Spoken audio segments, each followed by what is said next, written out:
वक्रतुंड महाकाय सूर्यकोटि समप्रभ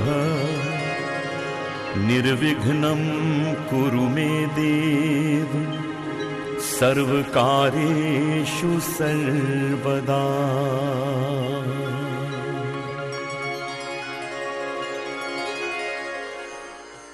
आंगिकं भुवनं यस्य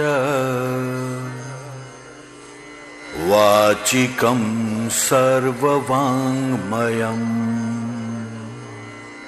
आहार्यं चन्द्र तारादि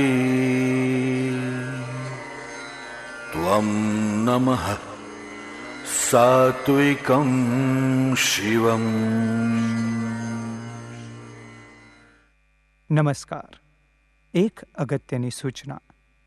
આપની પાસે અત્યાધુનિક દૂરધ્વનિ ઉપકરણો હશે જ. કૃપયા એને આંદોલિત મોડ પર રાખશો, જેથી નાટ્યરંગ માણવા તમને અને ભજવવા અમને વિક્ષેપ ના પડે. આભાર.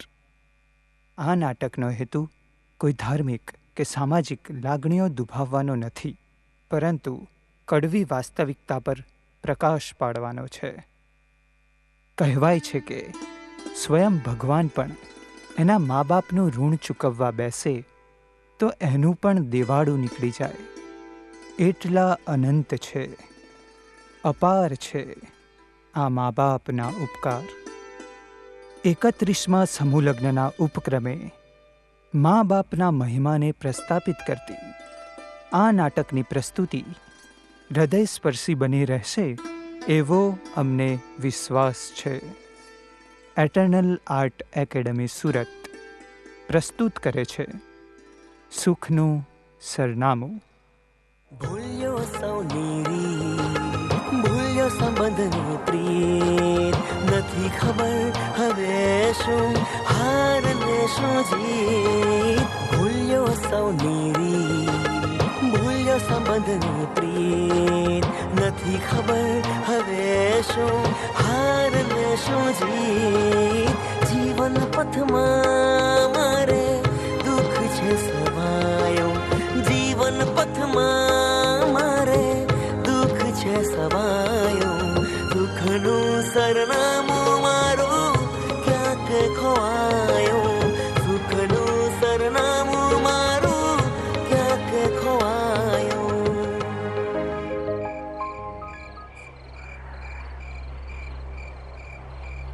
હે ભગવાન, ઓ માં, હે ભગવાન,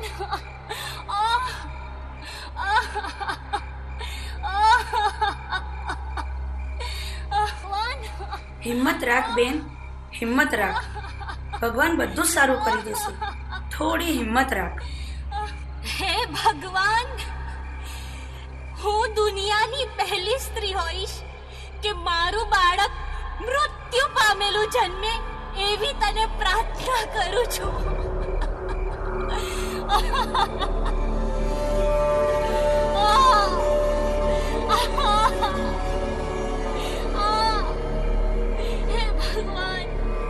ના બેન ના, એક માના મોઢે આવા શબ્દો સારા ના લાગે.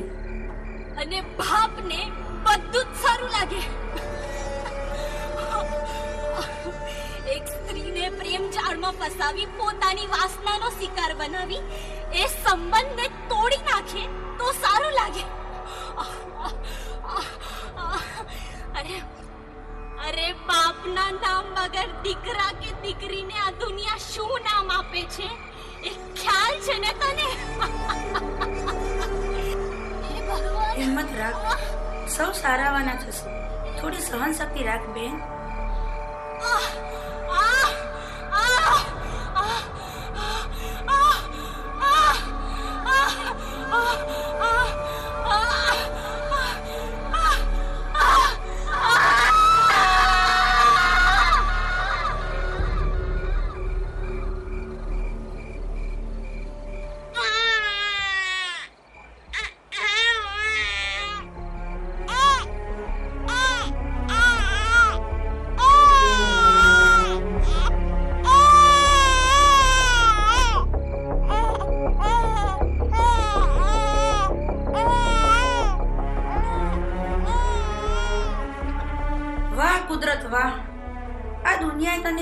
સમજીને ન્યાયાધીશનું નામ આપ્યું.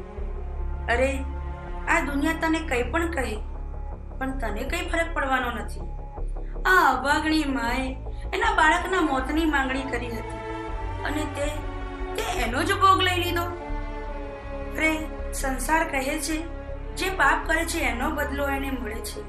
પણ હું તને પૂછું છું, આ બાળકે શું પાપ કર્યું છે કે એના જન્મતાની સાથે જ અનાથ કરી દીધું? બોલ, છે જવાબ? શું કરશે હવે આ બાળક? હે ભગવાન, બોલ, જવાબ આપ.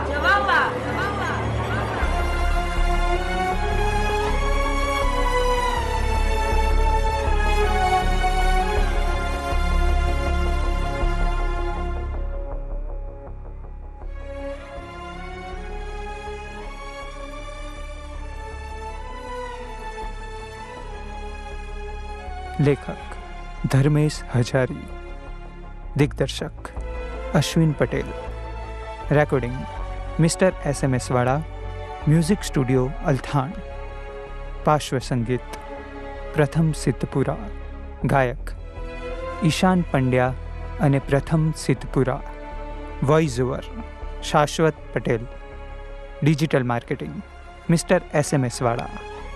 વિશેષ આભાર ધીરુભાઈ બોડી અને સુમિતભાઈ બોડી, પ્રમુખ ફેશન સુરત.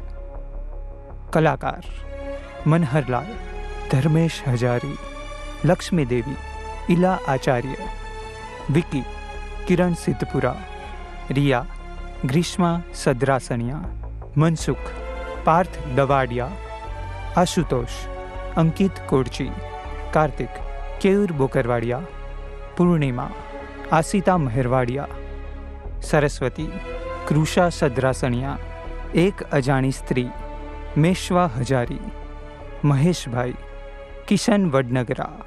તો રજૂ કરીએ છીએ એક પારિવારિક નાટક, સુખનું સરનામું.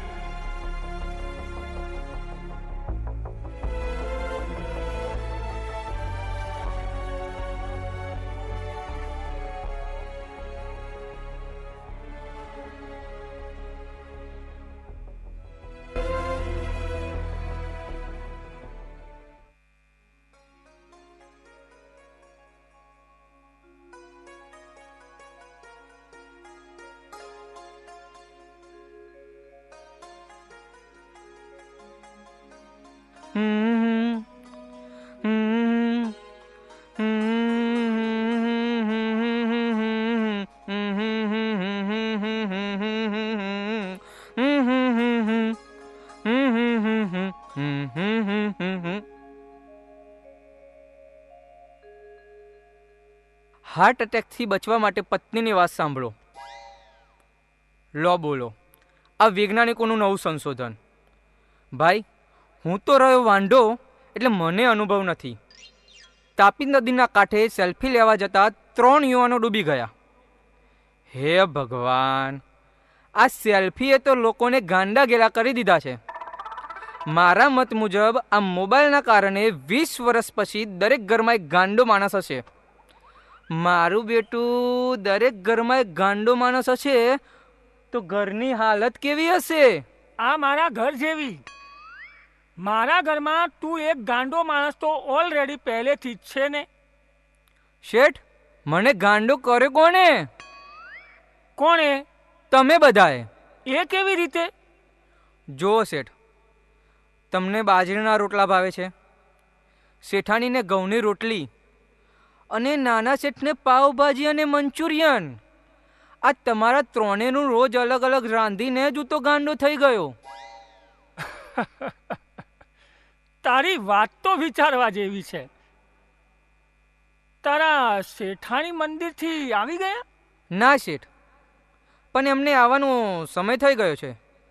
તમે બેસો ત્યાં સુધી હું તમારા માટે ચા બનાવી લાવું.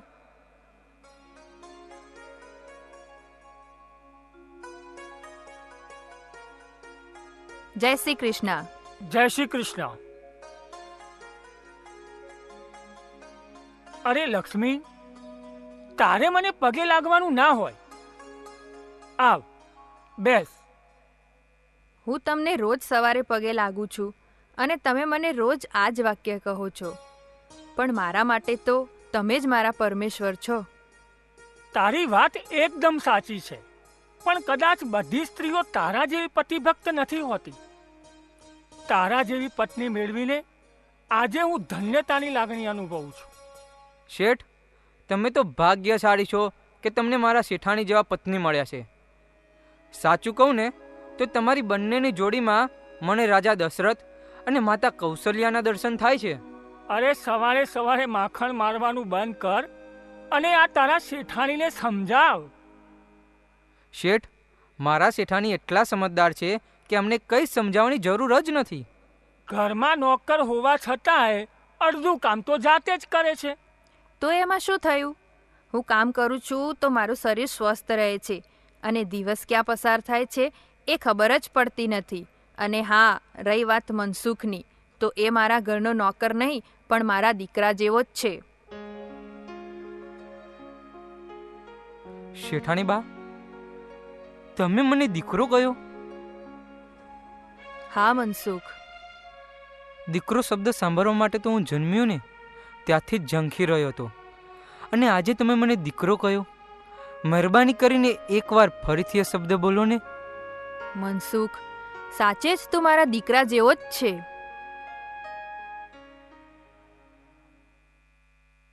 બસ શેઠાણી બા, તમારા મોઢે દીકરો શબ્દ સાંભળીને હું તો ધન્ય થઈ ગયો.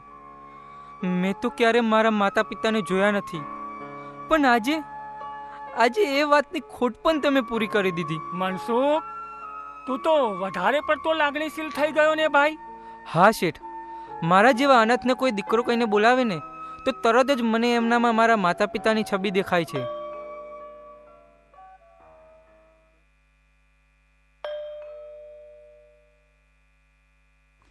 નમસ્તે સર. અરે આશુતોષ, આવ ભાઈ આવ, બેસ. તને કેટલી વાર કહ્યું કે ઘરે આવે ત્યારે આમ સર સર નહીં કરવાનું. એ બધું ઓફિસમાં શોભે, સમજો. અહીં તો તું મારા નાના ભાઈ જેવો છે, એટલે તારે મને મનહરભાઈ કહીને જ બોલાવવાનું. બોલ, શું કામ પડ્યું? એ તો આ ફાઇલમાં તમારી સહી લેવાની છે. અને હા, દુબઈવાળી કંપનીને આપણી આ પ્રોડક્ટ ગમી છે, તો એ આપણી કંપની સાથે બિઝનેસ કરવાની ઈચ્છા ધરાવે છે. જો તમારી સંમતિ હોય તો. એમાં મારી સંમતિનું પૂછવાનું હોય જ નહીં. અને હા, મને તારા ઉપર પૂરો વિશ્વાસ છે, એટલે તને જેમ યોગ્ય લાગે ને એમ કર. પણ હાલ આપણી પાસે એ કંપનીની કોઈ સાચી ઇન્ફોર્મેશન નથી, એટલે આમ કોઈ કંપની પર જોયા કે જાણ્યા વગર સીધો વિશ્વાસ ના મુકાય. તો મારું તો એવું માનવું છે કે એના માટે આપણામાંથી કોઈ દુબઈ જઈને એની તપાસ કરે અને ત્યારબાદ એની સાથે બિઝનેસ ડીલ કરવામાં આવે તો એ વધુ યોગ્ય રહેશે. તો એમ કર, તું જ જઈ આવ, અને તને જે યોગ્ય લાગે એ નિર્ણય લેવા માટે તું સ્વતંત્ર છે. ઓકે? પણ મારી જગ્યાએ વિકીને મોકલો તો? એ જઈ શકે છે, પણ એનામાં તારા જેટલો અનુભવ કે આવડત નથી, એટલે હવે કોઈ સવાલ નહીં. કાલે જ ઉપડવાની તૈયારી કર. જી સર, હું કાલે જ નીકળી જઈશ. અને મારી ગેરહાજરીમાં ઓફિશિયલી કોઈ પ્રોબ્લેમ હોય તો તરત મને ઇન્ફોર્મ કરજો. Okay sir? Okay, best of luck. Thank you sir.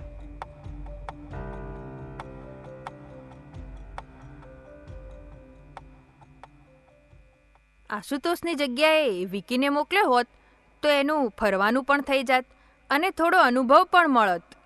Lakshmi, આવતા અઠવાડિયે એનો જન્મદિવસ આવે છે, તો હું ઈચ્છું છું કે વિકી આપણી સાથે રહે. પણ મારા માન્યમાં એ નથી આવતું કે તું વિકીનો જન્મદિવસ ભૂલી શકે. હું એનો જન્મદિવસ કેવી રીતે ભૂલી શકું? જે દિવસે મારા મમતા વિહોણા ઉજ્જળ જીવનમાં વિકી રૂપી કુંપળના લીધે તો હરિયાળી આવી હતી.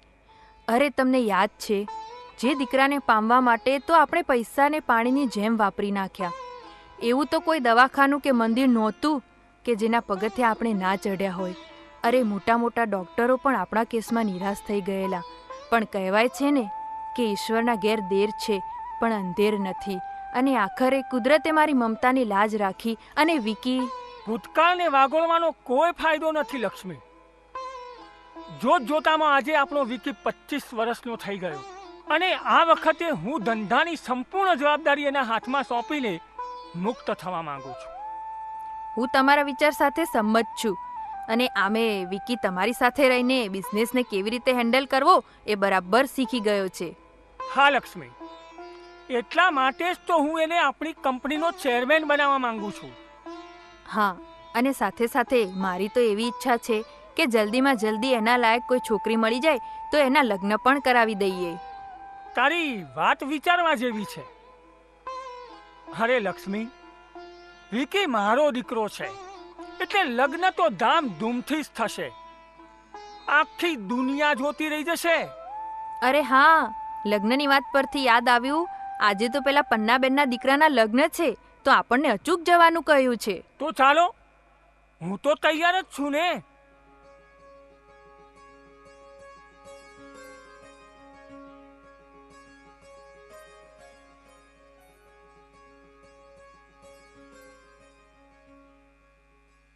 સવારથી બધા જ ફ્રેન્ડ મને બર્થડે વિશ કરી રહ્યા છે અને તારો કોલ હવે આવ્યો છે.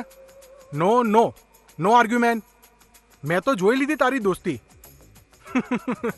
ઇટ્સ ઓકે યાર, જસ્ટ ઓનલી જોકિંગ. હા તો બોલ, આજે કેવી રીતે પ્લાનિંગ કરવું છે? મારો પણ એ જ પ્લાન છે. એટલે જો બધા જ મિત્રોને મારા ફાર્મ હાઉસ પર બોલાવ્યા છે તો તું પણ સમયસર આવી જજે.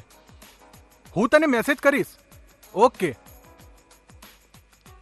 બસ એકવાર મમ્મી પપ્પાની પરમિશન મળી જાય એટલે બસ. મનસુખ, એ મનસુખ. હે ભગવાન, એક તો આ કેક વાળો પણ ફોન ઉઠાવતો નથી. મનસુખ, ક્યાં ગયો? બોલો ને નાના શેઠ. અને હા, આજે તો તમારો જન્મદિવસ છે ને, તો મારા તરફથી તમને જન્મદિવસની ખૂબ ખૂબ શુભકામનાઓ. થેન્ક્સ મનસુખ. અને જો આજે મારે તારી હેલ્પની સખત જરૂર છે. બોલો, હું તમારી શું હેલ્પ કરી શકું? પહેલાં એ બતાવ કે તે મમ્મી પપ્પાને જોયા? એ અત્યારે વળી ક્યાં ગયા હોય? ક્યાં ગયા છે? તમારો જન્મદિવસ છે તો તમારા માટે મંદિરે ભગવાનને પ્રાર્થના કરવા માટે ગયા છે. ઓ શિટ, અહીં મારે રાત નાનીને વેશ જાજા જેવી પરિસ્થિતિ થઈ છે અને મમ્મી પપ્પા? કેમ? કેવી પરિસ્થિતિ ઊભી થઈ છે બેટા? અને એ પણ આજના શુભ દિવસે? અરે પપ્પા, એ તો કંઈ નહીં. આ તો મારા મિત્રોના કોલ ઉપર કોલ આવી રહ્યા છે. તો એક નાનકડી પાર્ટી અરેન્જ કરવાની ઈચ્છા છે આપણા ફાર્મ હાઉસ ઉપર. જો તમે રજા આપો તો. મારી પણ એ જ ઈચ્છા છે કે તું અને તારા મિત્રો તારો જન્મદિવસ ધામધૂમથી મનાવો, પણ ફાર્મ હાઉસ ઉપર પાર્ટી કરીને નહીં, પણ સુરતના છેવાડે આવેલા એક અનાથ આશ્રમના બાળકો સાથે. એટલે હું કંઈ સમજ્યો નહીં. હા બેટા, ફાર્મ હાઉસ ઉપર પાર્ટી કરવી, કેક કાપવી, આ મીણબત્તી ફૂંક મારીને ઓલવવી એ આપણી હિન્દુ સંસ્કૃતિ નથી. આપણી સનાતન સંસ્કૃતિ તો જ્યોતથી જ્યોત જલાવી કોઈના અંધકારમય જીવનમાં પ્રકાશ પાથરવાનું શીખવે છે. પણ પપ્પા, આજ સુધી મેં તમારી મરજી મુજબ તો મેં મારો જન્મદિવસ ઉજવ્યો છે, તો આ વખતે તો મારું અને મારા મિત્રોનું તો માન રાખો. અને પપ્પા, હવે હું કંઈ નાનો ટીકલો નથી રહ્યો. મમ્મી પ્લીઝ, તું તો પપ્પાને સમજાવ. વિકી, તારા પપ્પાની વાત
ઓફિસ સ્ટાફને લઈ અને ત્યાં આવીશ. શ્યોર પપ્પા, અમે નીકળીએ.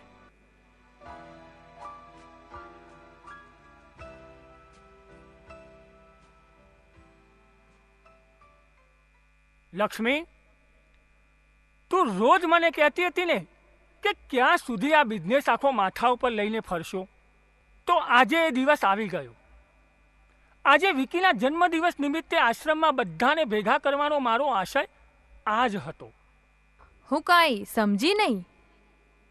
આજે બધાની વચ્ચે હું વિકીને આપણી કંપની મનહરલાલ એન્ડ સન્સના ચેરમેન તરીકે ઘોષિત કરીશ અને બિઝનેસની તમામ જવાબદારી એને સોંપી દઈશ. સાચે જ મા બાપ પોતાના સંતાનો માટે તો આખી જિંદગી મહેનત કરે જ છે, પણ સમય આવે સંતાનોને પોતાની જવાબદારીનું ભાન કરાવવું ને એ પણ મા બાપની ફરજ છે. એટલે તમે આજે જે નિર્ણય લીધો એ યોગ્ય જ છે. હા લક્ષ્મી, કહેવાય છે ને કે દરેક સફળ પુરુષ પાછળ સ્ત્રીનો હાથ રહેલો હોય છે, એમ આજે આપણે પણ આ બિઝનેસની અંદર જે સફળતાના શિખરો સર કર્યા છે ને એમાં તારો પણ એટલો જ ફાળો છે. તું મારી હિંમત બનીને જે મને સાથ અને સહકાર આપ્યો છે ને એનું જ આ પરિણામ છે. જીવનમાં ક્યારેય એક હાથે તાળી નથી પડતી, એટલે મેં તો માત્ર એક પત્ની તરીકેની ફરજ નિભાવી છે. બસ ભગવાનને એક જ પ્રાર્થના કરું છું કે આપણા આ પરિવારમાં હંમેશા સુખ અને શાંતિ જળવાઈ રહે.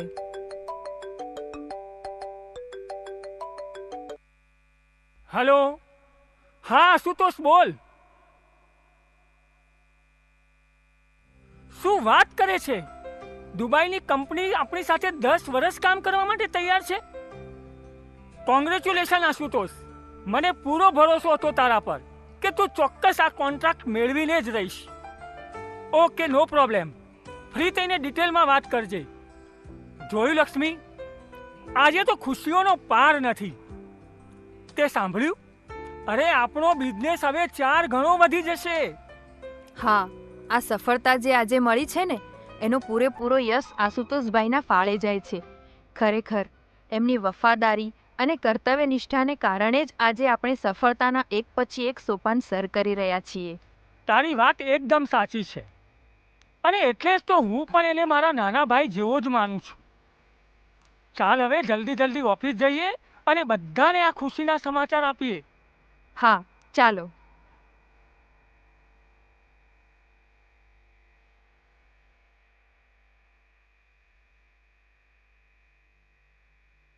હે જીરે, હે જીરે, હે જીરે, હે જીરે. માનીતી રે માનીતી મનબા આ ઉ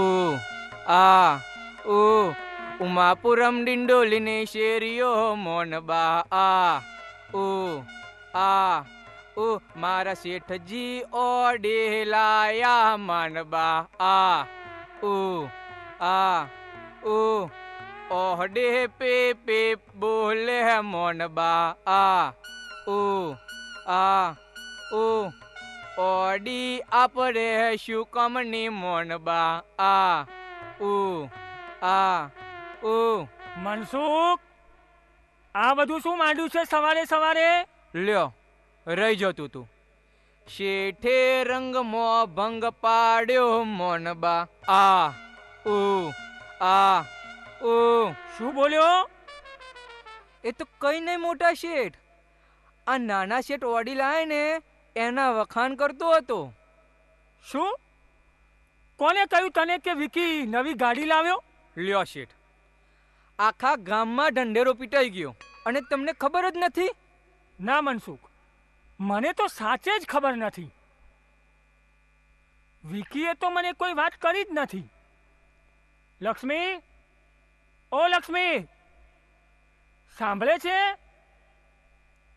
અત્યારે તો એની પાસે 2 ગાડીઓ છે, તો પછી નવી ગાડીની શી જરૂર છે? બોલો, શું કામ છે? આ મનસુખ કહે છે એ વાત સાચી છે? કઈ વાત? એ જ કે વિકી નવી ગાડી લાવ્યો. હા, આ વાત સાચી છે. તો ભલે ને લાવ્યો. લક્ષ્મી, એ ગાડી લાવ્યો ને એનો મને કંઈ વાંધો નથી, પણ તું તો જાણે જ છે કે એની પાસે ઓલરેડી 2 મોંઘીદાટ ગાડીઓ છે, તો પછી જુઓ, એ હવે કોઈ સામાન્ય માણસ નથી. આપણો વિકી હવે મનહરલાલ એન્ડ સન્સ કંપનીનો ચેરમેન છે, એટલે એનું પણ એક સ્ટેટસ હોવું જોઈએ કે નહીં? તું એક વાત ભૂલી રહી છે કે એ જ પદ ઉપર હું 40 વર્ષ રહી ચૂક્યો છું, તો મારે તો ગાડી નહોતી તો પણ સ્ટેટસ જળવાઈ રહ્યું હતું. વ્યક્તિ ગાડીથી નહીં પણ પોતાના કર્મથી મહાન બને છે. મોટા શેઠ, આ નવી જનરેશન છે એટલે જરૂરિયાતો પણ એ પ્રમાણેની જ હોય. મનસુખ સાચું કહે છે. જુઓ, ભગવાને આપણને ઘણું આપ્યું છે ને એકનો એક દીકરો છે, તો ભલે ને વાપરતો. લક્ષ્મી, આજે તારી આવી ભાષા સાંભળીને મને તો નવાઈ લાગે છે. અરે વણ જોઈતું વાપરવા બેસીએ ને તો એક દિવસમાં અખૂટ ભંડારો પણ ખૂટી પડે છે. એટલે વિકીને પૈસાની કિંમત સમજાવવાની જગ્યાએ તું એનો પક્ષ લઈ રહી છે. અરે દીકરો ગમે તેટલો મોટો થાય પણ મા બાપ માટે તો એ નાના બાળક જેવો જ હોય છે. એટલે જો એ રસ્તો ભટકી જાય ને તો એને સમજાવીને યોગ્ય રસ્તા ઉપર લાવવો જોઈએ. અને જો એમ કરતાંય ના માને ને તો 2 થપ્પડ પણ મારવી જોઈએ. સમજી? હે ભગવાન, તમે તો વાતનું વતેસર કરી નાખ્યું. જુઓ, વિકી આપણો દીકરો છે અને મને એના પર પૂરો ભરોસો છે, એટલે તમે એ બધી ચિંતા છોડો. ખરેખર ચિંતા કરવાનો સમય તો હવે આવ્યો છે લક્ષ્મી. હા, તમારી વાત એકદમ સાચી છે. ચિંતા તો મને પણ થાય છે, પણ એની સગાઈની. તમે તો ધંધો એને સોંપીને ફ્રી થઈ ગયા, પણ હવે મારું શું? એટલે મારે પણ આ ઘરની જવાબદારી સંભાળે એવી વહુ શોધવી પડશે ને, તો હું પણ ફ્રી થઈ શકું. જુઓ, 2-3 સારી સારી જગ્યાએથી વાતો આવી છે, તો તમારો શું વિચાર છે? લગ્ન મારે કરવાના છે? તમે શું? મારો કહેવાનો મતલબ એમ છે કે તમે વિકીને વાત કરી જુઓ તો ખબર પડે, અને એને કોઈ છોકરી ગમતી હોય તો આપણે ત્યાં પણ વાત કરાવીએ. શું વાત કરે એની સાથે? 1 અઠવાડિયું થઈ ગયું એનું મોઢું જોયે. ખબર જ નથી પડતી કે કઈ દુનિયામાં રહે છે. અને આજકાલના છોકરાઓને તો મા બાપની શોધેલી છોકરીઓ ગમતી જ નથી. બધું જ પોતાની જાતે જ નક્કી કરી લે છે. હા મોટા શેઠ, તમે સાચું કહ્યું. હો, આજનું આ સ્માર્ટફોન એ ખરેખર મા બાપ તરીકેનું કામ કરે છે. બધું જ સેટિંગ મોબાઈલમાં થાય છે. સગાઈ પણ મોબાઈલમાં થાય છે અને સગાઈ તૂટે પણ મોબાઈલમાં જ છે. એટલે તમારા જેવા વડીલોની તો કઈ જરૂર જ નથી રહેતી. મનસુખ, એક વાત યાદ રાખજે, ચેટિંગથી લાવેલી છોકરી હંમેશા જીવનમાં ચીટિંગ જ કરે છે. સમજો? પણ મારો વિકી એવો નથી. મને એના પર પૂરેપૂરો વિશ્વાસ છે. એ મને કહ્યા વગર કોઈ કાર્ય કરતો જ નથી. તો લગ્નની વાત તો દૂર રહી, એટલે તમે એ બધી ચિંતા છોડી દો. આટલો બધો વિશ્વાસ છે તને તારા દીકરા ઉપર? હા, મને પૂરો વિશ્વાસ છે મારા દીકરા પર.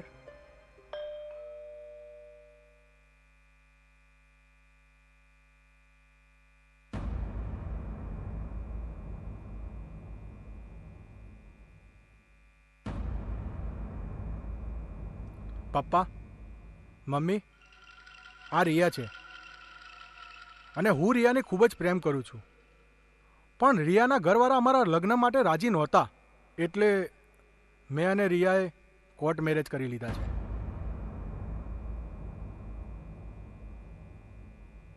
એ તો મને દેખાઈ જ રહ્યું છે.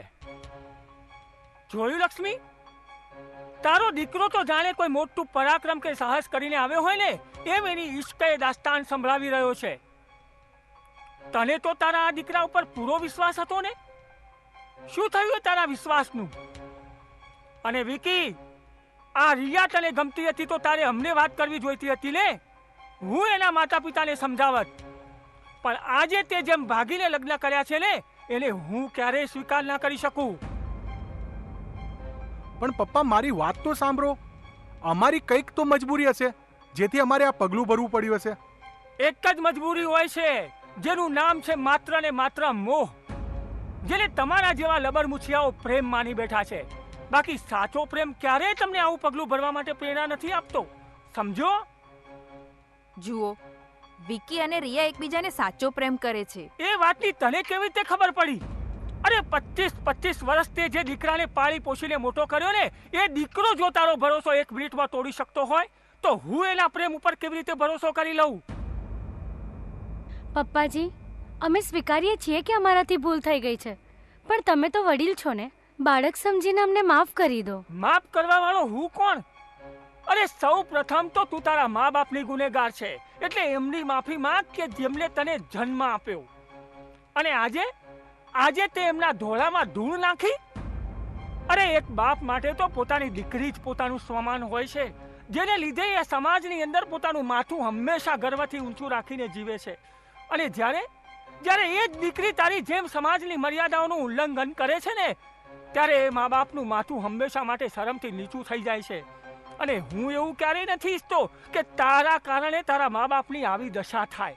એટલે જો એ તને સંમતિ આપશે ને, તો જ હું આ ઘરમાં તારો સ્વીકાર કરીશ. ભલે હું એક દીકરીનો બાપ નથી, પણ તારા મા બાપની વેદનાને હું સારી રીતે સમજી શકું છું. પપ્પા, કોર્ટ મેરેજ થઈ ગયા છે, તો આજે નહીં તો કાલે રિયાના મમ્મી પપ્પા પણ રાજી થઈ જ જશે. એ તારો ભ્રમ છે. સમાજની બીકે તમારા સંબંધને ચોક્કસ સ્વીકારે છે, પણ દિલથી એમના આશીર્વાદ ક્યારેય મળતા નથી. અને મા બાપના આશીર્વાદ વગર આ સંસારની કોઈ વ્યક્તિ ક્યારેય સુખી થઈ શકતી નથી. બસ કરો હવે. છોકરાઓ માફી માંગે છે તો હવે એમને સ્વીકારી લ્યો. તમે બંને અક્ષમ્ય અપરાધ કર્યો છે, એટલે જ્યાં સુધી તારા માતા પિતા રાજી થઈને તારા અને વિકીના લગ્નનો સ્વીકાર નહીં કરે ને, ત્યાં સુધી હું પણ તમારા આ લગ્નનો સ્વીકાર કોઈ કાળે નહીં કરું ને નહીં જ કરું.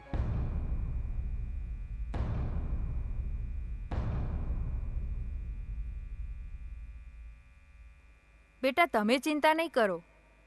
એ તો તમારા પપ્પા હમણાં ગુસ્સામાં છે એટલે બોલી ગયા. બાકી હું એમને સમજાવીશ. રિયા બેટા, તું અહીં જ ઊભી રહે, હું હમણાં જ આવી. ડોન્ટ વરી રિયા, બધું જ સારું થઈ જશે. નો પ્રોબ્લેમ, ઇટ્સ ઓકે. અને જો ઠીક નહીં થાય ને, તો કેવી રીતે ઠીક કરાય ને એ મને બહુ સારી રીતે આવડે છે. હવે તારી પર્સનલ મેટર છે.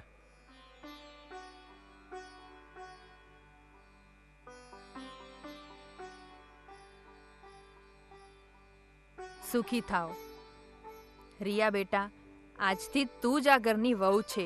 મારા દીકરાની પસંદ એ જ મારી પસંદ. એટલે આજથી જ આ ઘરની તમામ જવાબદારી હું તને સોંપું છું. થેન્ક્સ મમ્મીજી, તમે કેટલા સારા છો. તમારો અપાર પ્રેમ અને વિશ્વાસ મેળવીને તું ધન્ય થઈ ગઈ. બેટા, તું મારી વહુ નહીં પણ દીકરી જ છે. અને હા, તું થાકી ગઈ હોઈશ, જા થોડો આરામ કરી લે. મનસુખ, રિયાનો સામાન એની રૂમમાં પહોંચાડી દે. હા શેઠાણી. રિયા, સાચે જ હું આજે બહુ થાકી ગયો છું. હવે મારાથી 1 મિનિટ ઊભું રહી શકાય એમ નથી. મારી પણ એ જ પરિસ્થિતિ છે. તો ચાલો.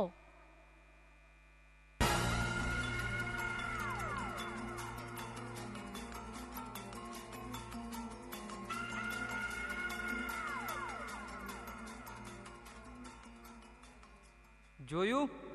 પુત્રના લક્ષણ પારનામાં અને વહુના લક્ષણ બારનામાં.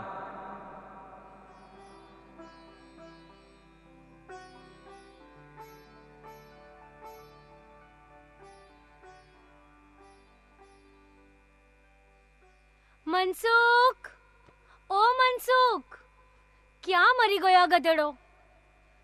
મારા સાસુ સસરાએ 2 પૈસાના નોકરને માથે ચડાવીને રાખ્યો છે, પણ હવે આનું કંઈક કરવું પડશે. મનસુખ, ઓ મનસુખ. બોલો ને નાના શેઠાણી. તને કેટલી વાર કહ્યું કે મારે સવારે ચા પીવાની આદત છે, તો પણ તું દૂધનો ગ્લાસ જ મારા રૂમમાં મૂકી જાય છે.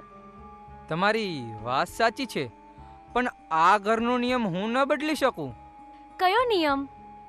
એ જ કે આ ઘરમાં રોજ સવારે બધાને દૂધ આપવામાં આવે છે, અને તમારા જેવા લોકો માટે તો ખાસ.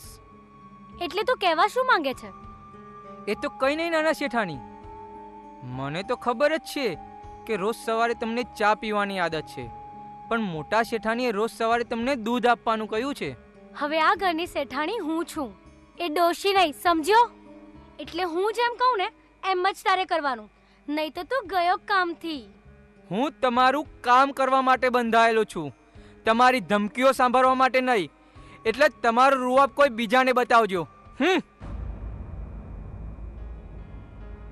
મનસુખ, મનસુખ, તને ખબર નથી કે કોના સાથે તે દુશ્મની વોરી છે?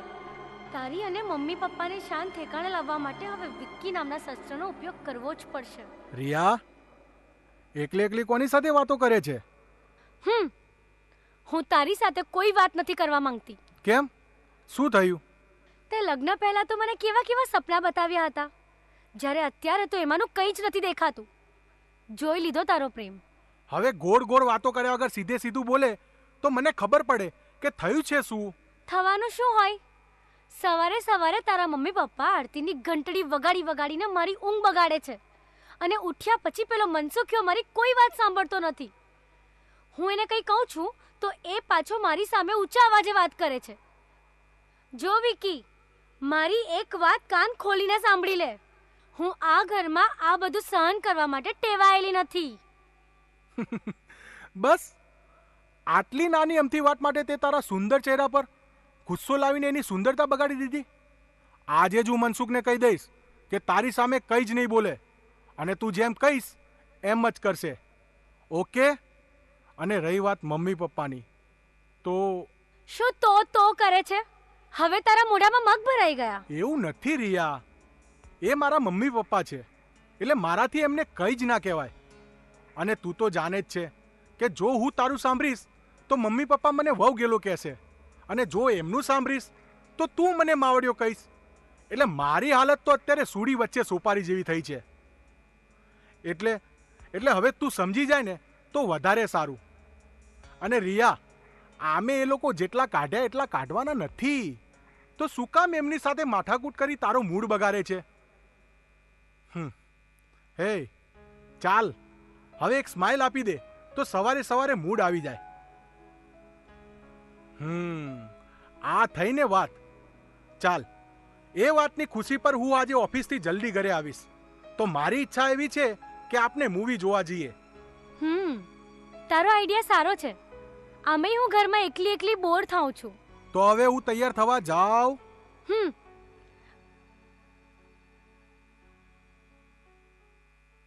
વિક્કી, તું તારા મમ્મી પપ્પાની લાગણીથી બંધાયેલો છે, હું નહીં.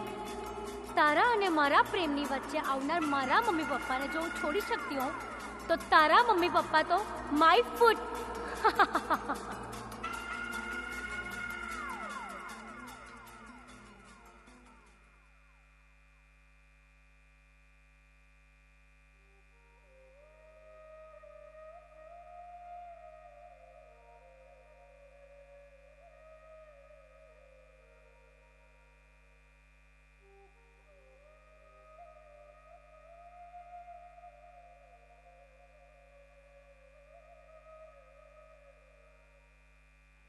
સિયારામ સિયારામ સિયારામ સિયારામ.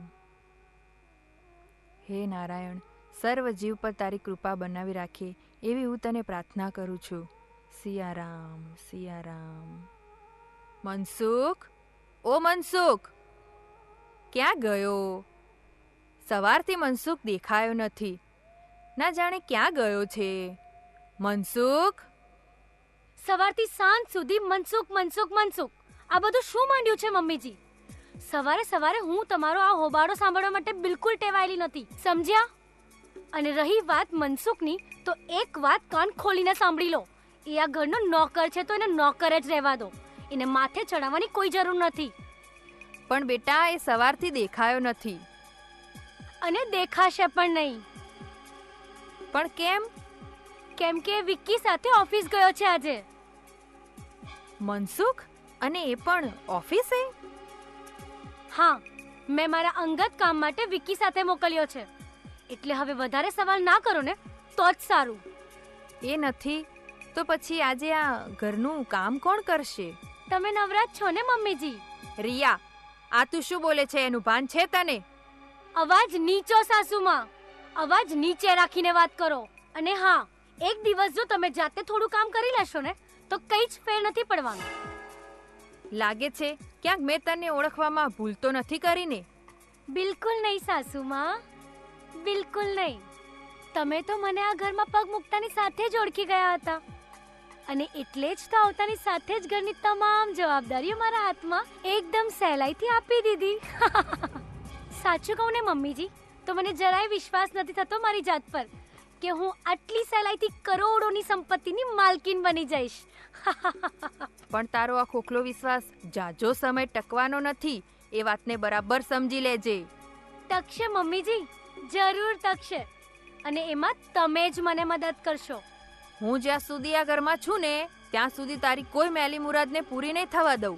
મારો દીકરો તને પ્રેમ કરે છે ને એટલે એની ખુશી માટે મેં આ ઘરમાં તારો સ્વીકાર કર્યો છે.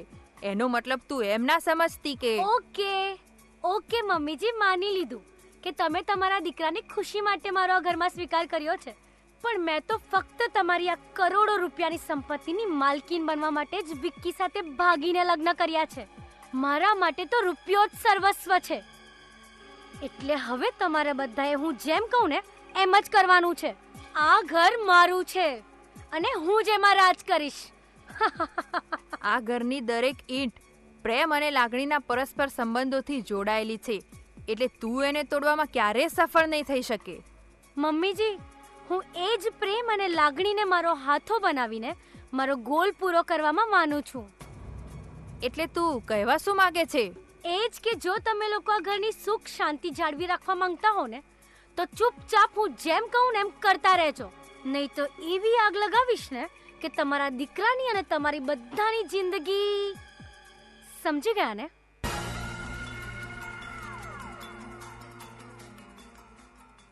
હે ભગવાન, આ બધું શું થઈ રહ્યું છે? વિકીના પપ્પા સાચું જ કહેતા હતા, પણ મેં જ એમની વાત માની નહીં. હવે કોઈ પણ ભોગે મારે રિયાની સાચી હકીકત વિકીને બતાવવી જ પડશે, નહીં તો એ મારા પરિવારને વેર વિખેર કરી નાખશે. ના લક્ષ્મી, ના, એવી ભૂલ ક્યારેય કરતી નહીં. તને ખબર છે તું જે પગલું ભરવા જઈ રહી છે ને એનું પરિણામ કેટલું ભયંકર આવશે. જો વિકીને રિયાની હકીકત તું કહીશ ને તો એનો પ્રેમ પ્રત્યેનો વિશ્વાસ ભાગીને ભૂક્કો થઈ જશે.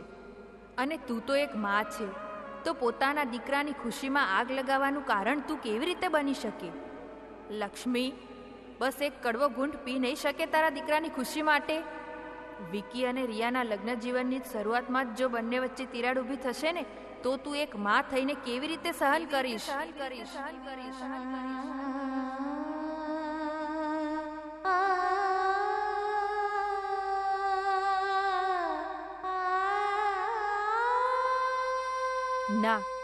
ના, હું આ વાત કોઈને નહીં કહું. હું બધું જ ચૂપચાપ સહન કરી લઈશ, પણ મારા વિકીનું લગ્ન જીવન નહીં બગાડું. લક્ષ્મી, એકલી આમ કોની જોડે વાત કરે છે? તમે ક્યારે આવ્યા? તમે બેસો, તમારા માટે ચા બનાવી લાવું. લક્ષ્મી, હું તારી પાસે આવું અને તને ખબર જ ના પડે ને એ વાત મારા માન્યમાં નથી આવતી. અને બીજી વાત, હું અત્યારે ક્યારેય ચા પીતો જ નથી. એનો મતલબ તું કંઈક બીજા વિચારોમાં ખોવાયેલી છે. ના, એવું કંઈ જ નથી. તમે બેસો. હું લક્ષ્મી, તું મારાથી કંઈક છુપાવી રહી છે. બોલ, શું વાત છે જેના લીધે તું આટલી બધી ચિંતામાં મુકાઈ ગઈ છે? તમે જેવું વિચારો છો એવું કશું જ નથી. ઓકે, ચાલ, માની લીધું કે હું જે વિચારી રહ્યો છું એવું કશું જ નથી. હાલ મેં જે તારા ચહેરા ઉપર ચિંતાના વાદળો જોયા ને એ મારો ભ્રમ છે, બરાબર? લક્ષ્મી, જો તું સાચે જ મારાથી કંઈક છુપાવતી હોઈશ તો પણ મને પૂરો ભરોસો એ ધર્મરાજ યુધિષ્ઠિરે કુંતી માતાને આપેલા શ્રાપ ઉપર કે આ સંસારની કોઈ નારી ક્યારેય કોઈ રહસ્ય પોતાના મનમાં નહીં છુપાવી શકે. એટલે તું પણ એમાંથી બાકાત નહીં રહી શકે. પણ મને ચિંતા એ વાતની છે કે એ વાત બહાર આવવામાં કદાચ મોડું ના થઈ જાય, નહીં તો એનું પરિણામ ભયંકર આવી શકે છે. હે ભગવાન, તમે તો કેટલું બધું લાંબુ વિચારી લીધું. સાચી વાત કહું ને તો જ્યાં સુધી તમે મારી સાથે છો ને ત્યાં સુધી મારે ચિંતા કરવાની રહેતી જ નથી. હવે તો ભગવાનને એક જ પ્રાર્થના છે કે આપણી જેમ વિકીનું લગ્ન જીવન પણ સુખેથી પસાર થાય. લક્ષ્મી, જીવનમાં વધુ પડતી મહત્વાકાંક્ષા પણ કોઈ વાર દુઃખનું કારણ બને છે. એટલે એ બધું છોડ. ભગવાન જે કરશે ને એ સારું જ કરશે.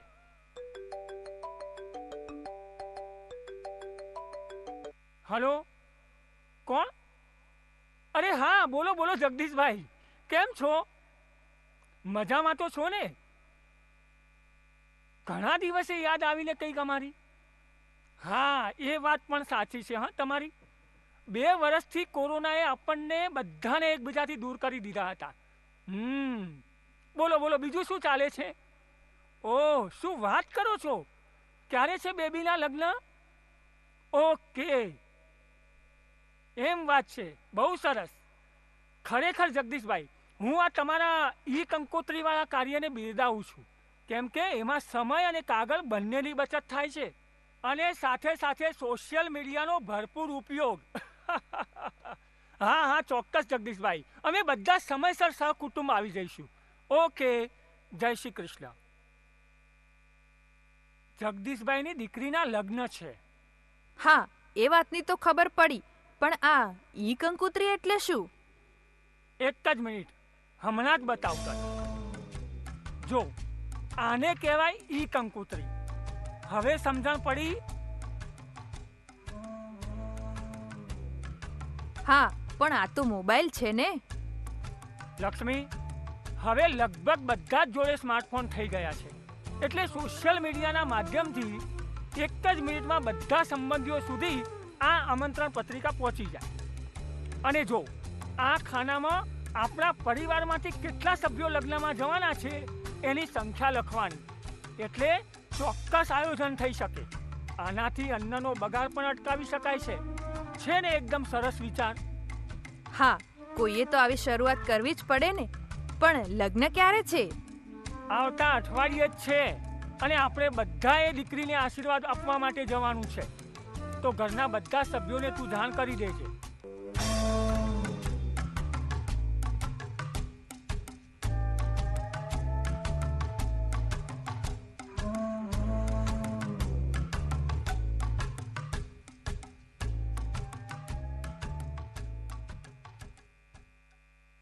લ્યો, હવે મોટા શેઠાણી મારા ફેરવવામાં લીન છે અને નાના શેઠાણી ઊંઘવામાં.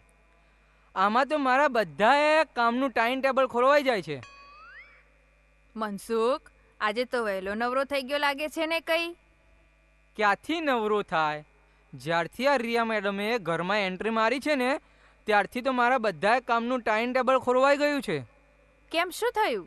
જુઓ ને, મારે ક્યારનાય કપડાં લોન્ડ્રીમાં આપવા જવું છે, પણ આ રિયા મેડમ ઉઠે તો કામ આગળ વધે ને. ઓ, એમ વાત છે. અરે, આજે તો પેલા જગદીશભાઈની દીકરીના લગ્નમાં પણ જવાનું છે. ચાલ, હું જ રિયાને ઉઠાડું છું. રિયા, ઓ રિયા. અમારા વખતમાં તો સાસરિયામાં નવી વહુ સૌથી પહેલા ઉઠતી, જ્યારે અત્યારે તો બધું જ ઉલટું થઈ ગયું છે.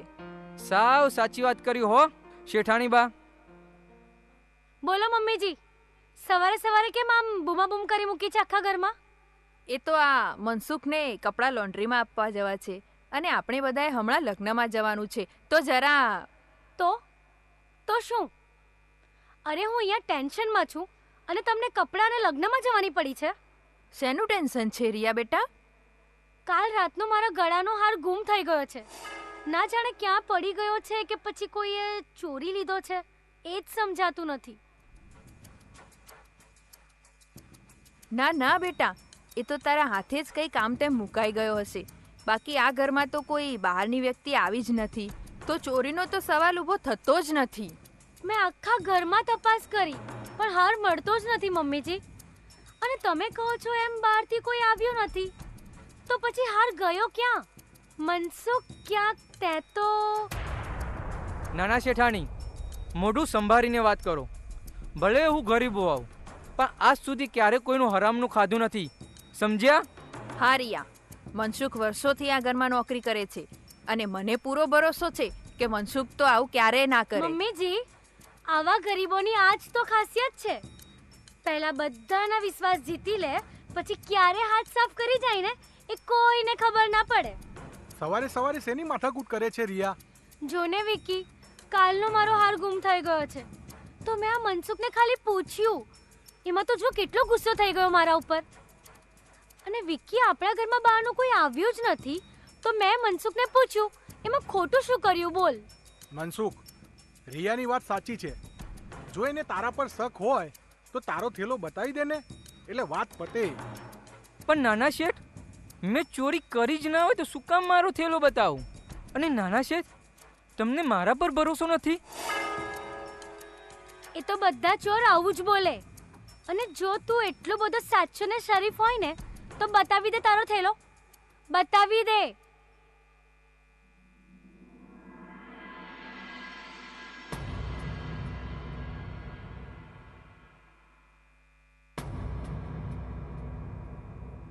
લ્યો, ચેક કરો, આ રહ્યો મારો થેલો.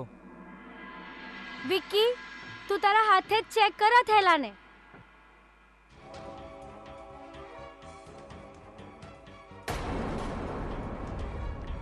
જોઈ લીધું? મેં કહ્યું હતું ને કે આ જ ચોર છે. કેવો ગરીબડો બનીને આપણા બધાની પીઠ પાછળ ઘા કરે છે.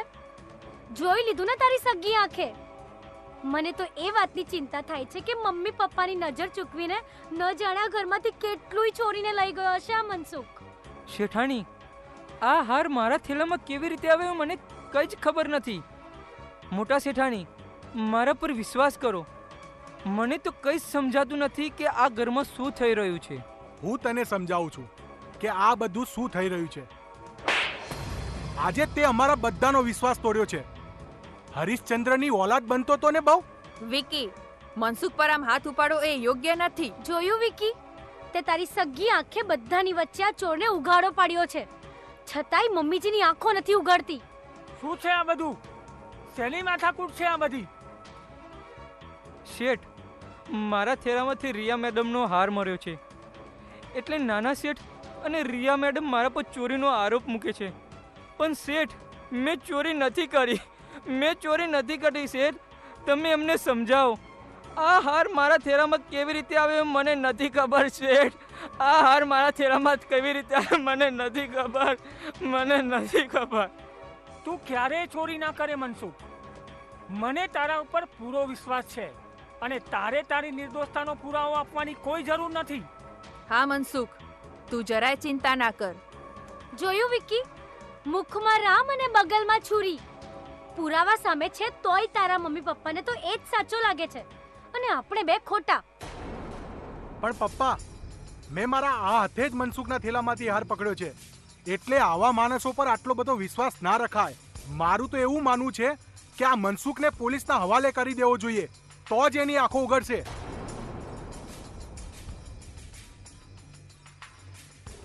આંખો ઉગાડવાની જરૂર મનસુખને નહીં, પણ તારે છે વિકી. એટલે તમે કહેવા શું માંગો છો પપ્પા? વિકી, એવું પણ બની શકે ને કે જે જોઈ રહ્યા છીએ એ કોઈના દ્વારા રમાયેલી ગંદી રમત હોય, જેનો ભોગ આ મનસુખ બની રહ્યો હોય. અરે ઘણીવાર સગી આંખે જોયેલું પણ ખોટું હોય છે બેટા. એનો મતલબ એમ કે આ થેલામાંથી હાર મળ્યો એ ખોટું? જોયું વિકી? મમ્મી પપ્પાને મારા કરતા નોકર ઉપર વધારે વિશ્વાસ છે, એટલે હવે આ ઘરમાં 1 મિનિટ પણ રહેવું મારા માટે શક્ય નથી. તો રાહ કોની જુઓ છો? વિકી અને તમે બંને આ ક્ષણે આ ઘર છોડીને જઈ શકો છો.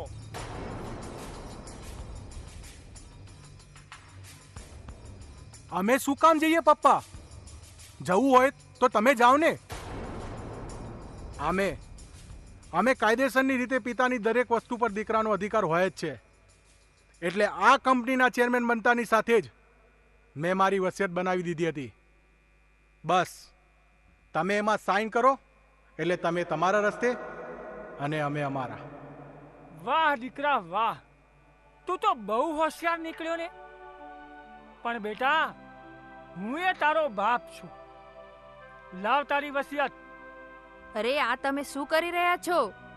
ભૂલથી એની વસિયત પર સહી ના કરતા. આ બધી મિલકત તમારા પરસેવાની કમાણીની છે. લક્ષ્મી, એ આપણો દીકરો છે, એટલે એનો અધિકાર તો એ માગવાનો જ છે.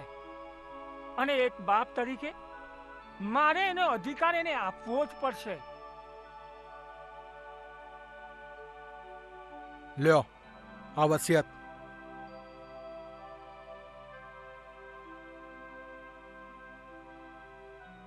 થેન્ક્સ. હવે તમે જઈ શકો છો. વિકી, વિકી, આ તારા પપ્પાએ તને આટલો પ્રેમ આપ્યો અને તે એનો આ બદલો આપ્યો? અરે તું તો... નહીં લક્ષ્મી, હવે એક શબ્દ નહીં બોલતી. ક્યાંક આપણાથી જ એને સંસ્કારો આપવામાં ભૂલ થઈ ગઈ છે.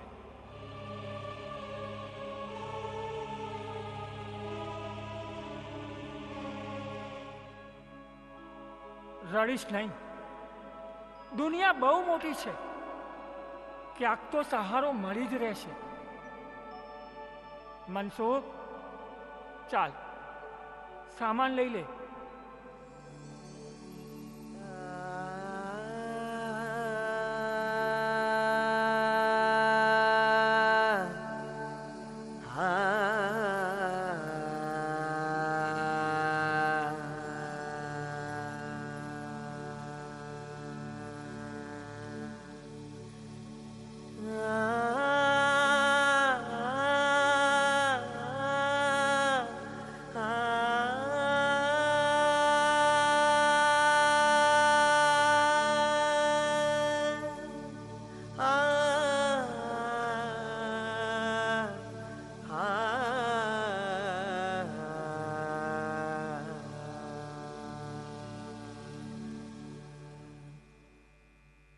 થઈ ગયો ને આપણો રસ્તો એકદમ સાફ. હવે આ ઘરની માલકીન હું છું. શું કહેલો મમ્મીજી તમે? હા, આ ઘરની એક એક ઈંટમાં એમનો પ્રેમ અને લાગણી રહેલી છે. My foot. મારા એક જ દાવે તમારા ઘરની રહેલી તમામ લાગણીઓને વેરવિખેર કરી નાખીને હવે ભટકતા રહેજો ભિખારીની જેમ.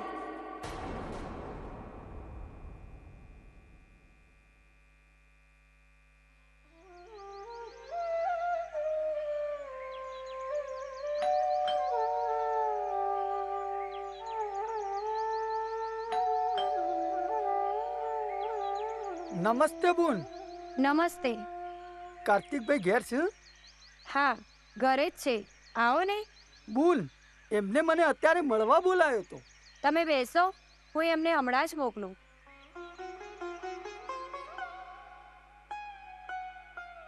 અરે મહેશભાઈ, આવો આવો, બેસો. હા હા હા. તમે સમયના એકદમ પાક્કા છો, એ વાત મને બહુ ગમી. સાલું માણસ ગમે તેટલો સમયનો પાકો હોય પણ એ જ સમય ઘણીવાર એને જ છેતરી જાય છે. ના, હું તમારી આ વાત સાથે સંમત નથી મહેશભાઈ. સમય આપણને છેતરી જ કેવી રીતે શકે? તમે અને હું જ નહીં પણ સમગ્ર સંસાર જ્યારે અણધારી ઘટના ઘટે છે ત્યારે એના દોષનો ટોપલો સમય પર ઢોળી દે છે અને સમય ખરાબ ચાલે છે એમ કરીને મન મનાવી લે છે. પણ સમય ખરાબ હોય એ તો શક્ય જ નથી, કેમ કે ગીતામાં ભગવાન શ્રી કૃષ્ણએ સ્વયં કહ્યું છે કે હું જ સમય છું. તો હવે તમે જ કહો, સમય ખરાબ હોઈ શકે ખરો? હા તો મહેશભાઈ, હવે આપણે મુદ્દાની વાત ઉપર આવીએ. મેં સાંભળ્યું છે કે તમે તમારા માતા પિતાને ઘરડા ઘરમાં મૂકવાનો નિર્ણય લીધો છે. હા જ તો, એના વગર છૂટકો જ નહીં. કેમ? જુઓ કાર્તિકભાઈ, અમે 4 ભાઈઓ છીએ. એમાંથી આ 3 જણાએ તો ડોહા ડોશીની જવાબદારીમાંથી હાથ જ અદ્ધર કરી દીધા છે. ડોસા ડોસી? અરે તમને શરમ નથી આવતી પોતાના મા બાપને ડોસા ડોસી કહેતા? હા હા, માફ કરજો બા બાપુજી. મારા આ બા બાપુજી મારા મોથા પડ્યા તો પડ્યા, પણ હવે તો મારા મોથા ઉપર ચડીને નાચે. એટલે? એટલે એમ કે મારી બાને અને મારી ઘરવાળીને ઓમ છે હોમો ચંદ્રમાં, અને મારા બાપાને એમની ઘરવાળીનું ઉપરોણું લીધા વગર ચાલતું નહીં. અને એમો મારા ઘરમાં દાળ મહાભારત અને રાતે રામાયણ ચાલ્યા જ કરે છે. મહેશભાઈ, તમારે કેટલા બાળકો છે? અમે 2 અને અમારો 2. તો એ 2 એકબીજા સાથે ઝઘડતા પણ હશે ને? એમ આઈ રાઈટ? શું વાત કરું કાર્તિકભાઈ, એ મારો બેટો એના દાદા જેવો કજિયાળો જ પાક્યો છે. બસ આખો દાડો લડવાનું અને ઝઘડવાનું. તો એમ કરો ને, એ બેમાંથી એકાદને અનાથ આશ્રમમાં મૂકી આવો. હજી તો એનો આ બાપ જીવતો હ, હું મારો જ છોકરોને અનાથ આશ્રમમાં મૂક્યો? કેવી વાત કરો છો કાર્તિકભાઈ તમે યાર. મહેશભાઈ, જો પોતાના મા બાપને ઘરડા ઘરમાં મોકલી શકતા હોઈએ તો પોતાના બાળકોને અનાથ આશ્રમમાં કેમ નહીં? તમારું અને તમારા મા બાપનું લોહી તો એક જ છે ને. તમારી વાત હોળોના સાચી, પણ મારો છોકરો માટે તો હું એમનો એકનો એક જ બાપ છું. જ્યારે મારા મા બાપને તો ચાર છોકરો હ, ચાર. જો એ લોકોને ના કંટાતો હોય તો હું શું કોઈ નવરો છું? મારે કામ ધંધો હોય કે ન? મહેશભાઈ, નસીબદાર હોય છે એ લોકો જેમના માથે ઘરડા મા બાપની છત્રછાયા હોય છે. અરે નસીબદાર હોય છે એ સંતાનો જેમને મા બાપની સેવા કરવાનો મોકો મળતો હોય છે. એટલે મહેશભાઈ, મારે જે કહેવું છે એ હું તમને ટૂંકમાં જ કહીશ. માનવું કે ના માનવું એ તમારી મરજી. સૌથી પહેલી વાત, પારકી જણી માટે જનેતાને ના જ છોડાય. અરે જે પોતાના રક્ત માંસમાંથી આપણને નવ માસ પાડનાર માતા અને પોતાના લોહીનો પરસેવો બનાવી આપણને પોષનાર બાપને ઘરડા ઘરમાં મોકલતા પહેલા 100 વાર વિચારી લેજો કે જો એ જ મા બાપ ના હોત તો શું તમે આ દુનિયામાં હોત? મહેશભાઈ, તમારી માએ તમારા બાળપણમાં પોતે ભીનામાં સૂઈ તમને કોરામાં સુવડાવ્યા ના હોત તો? માણસમાંથી ઘોડો બની 4 પગ પર ચાલી તમને ઘોડો રમાડનાર બાપ ના હોત તો? શું તમે મોટા થયા હોત? જો આ બધા જ સવાલોના જવાબ હા હોય તો ચોક્કસ મૂકી આવો તમારા મા બાપને ઘરડા ઘરમાં. અને હા, 20 વર્ષ પછી એ જ ઘરડા ઘરમાં તમે પતિ પત્ની જગ્યા બુક કરાવી લેજો. કારણ કે આપણે જે કીડી કંડારીએ છીએ એના જ પર આપણા સંતાનો ચાલતા હોય છે. કાર્તિકભાઈ, હું સમજી ગયો, મને માફ કરો. સાચું કહું, ખરેખર તમે મારી ઓશો ખોલી નાખી. મહેશભાઈ, મા બાપની છત્રછાયા વિનાનું જીવન મેં જીવ્યું છે એટલે જ હું તમને આ બાબત સમજાવી શક્યો છું. એટલે બિલકુલ સમય બગાડ્યા વગર તમારા પરિવારમાં ઊભી થયેલી સમસ્યાનું બુદ્ધિ અને વિવેકનો ઉપયોગ કરી સમાધાન લાવો. અને હા, સારા કામમાં હું તમારી સાથે જ છું. કાર્તિકભાઈ, તમારો આભાર જેટલો માનું એટલો ઓછો છે, એટલો ઓછો છે.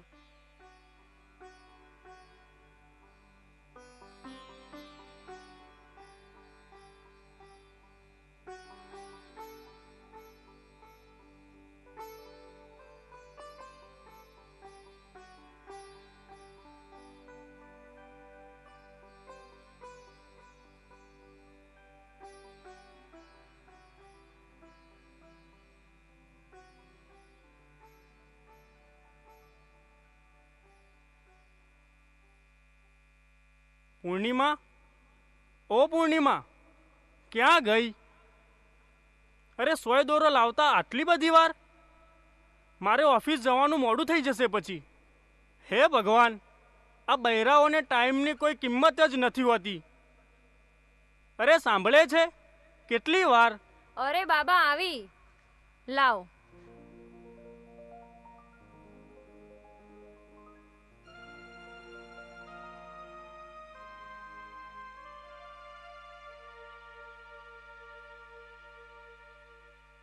બે મિનિટમાં તો બૂમા બૂમ કરી નાખી. લ્યો, થઈ ગયું કમ્પ્લીટ. અને હા, આજે ઓફિસથી વહેલા ઘરે આવજો. આજે તો નથી આપણા બેમાંથી કોઈનો જન્મદિવસ કે નથી આપણી વેડિંગ એનિવર્સરી, તો પછી વહેલા કેમ? મને ખબર જ હતી કે તમે ભૂલી જ જશો. અરે 2 દિવસમાં 14 ફેબ્રુઆરી છે, એટલે માતૃપિતૃ પૂજન દિવસ. આજે આપણી સોસાયટીમાં એની વ્યવસ્થાના ભાગરૂપે એક મીટિંગ રાખેલી છે.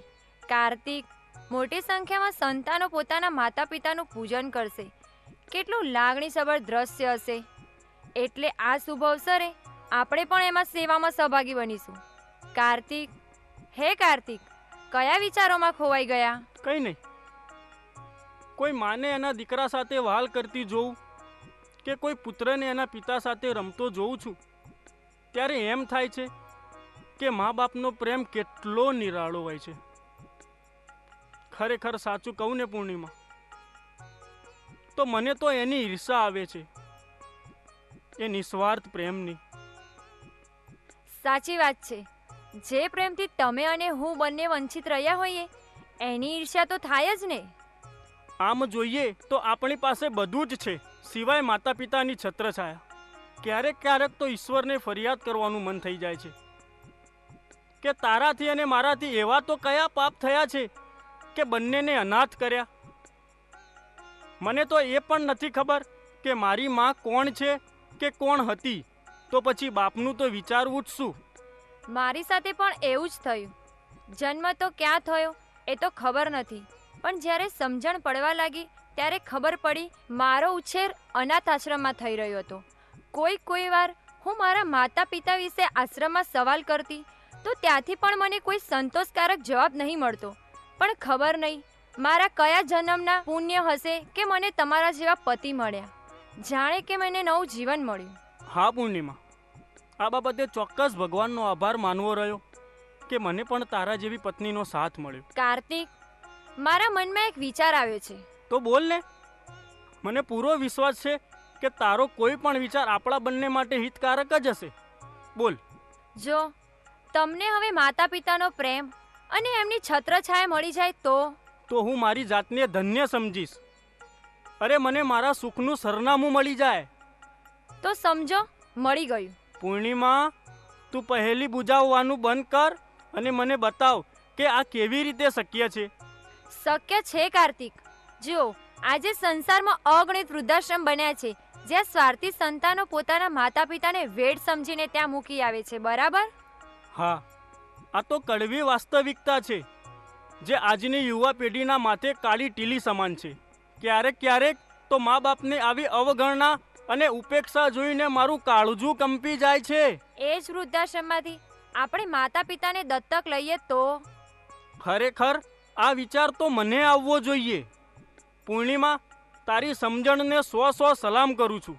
જો મા બાપ પોતાની શેર માટેની ખોટ પૂરી કરવા માટે અનાથ બાળકને દત્તક લઈ શકે છે તો મા બાપની છત્રછાયાથી જીવનભર વંચિત રહેલા આપણે મા બાપને દત્તક કેમ ના લઈ શકીએ? હા, કેમ નહીં. આપણું આ કાર્ય સમાજમાં એક ઉત્કૃષ્ટ ઉદાહરણ સાબિત થશે.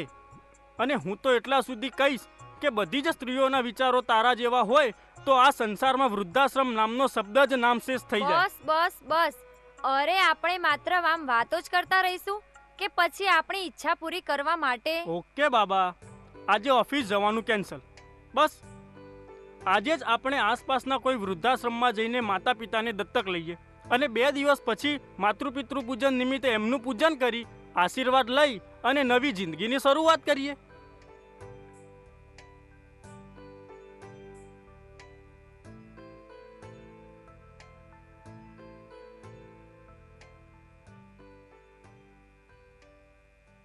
વિક્કી, અરે યાર, તું હજુ સુધી ઓફિસ નથી ગયો. મને એમ કે તું બસ, તને તો રોજ એમ જ લાગે છે કે તને ઊંઘતી મૂકીને આજે પણ હું ઓફિસ જતો રહીશ. પણ ના, આજે હું ટિફિન લીધા વગર જઈશ નહીં. સોરી વિક્કી, આજે જમવાનું બનાવવાનો મારો બિલકુલ મૂડ નથી. પ્લીઝ આજનો દિવસ હોટલમાંથી મંગાવી લેજે ને. અરે રોજ હોટલનું ખાઈ ખાઈને કંટાળી ગયો છું. અને જ્યારથી મમ્મી પપ્પા ઘરમાંથી ગયા છે ત્યારથી ધંધામાં કંઈક ને કંઈક નુકસાન થઈ રહ્યું છે. અરે આવા સમયે તારે મને સપોર્ટ કરવો જોઈએ. એની જગ્યા પર તો તું તારી મસ્તીમાં મસ્ત રહે છે. વિક્કી, નિરાશ નહીં થા. ધંધામાં તો નફો નુકસાન આવ્યા કરે, એમાં ગભરાવાનું ના હોય. તારી પાસે તો કરોડોની મિલકત છે, એમાંથી થોડી વેચીને નુકસાન ભરી દેવાનું. મને લાગે છે જો હું વધુ સમય તારી સાથે રહીશ ને તો હું પાગલ થઈ જઈશ. ચાલ, હું જાઉં છું. બાય.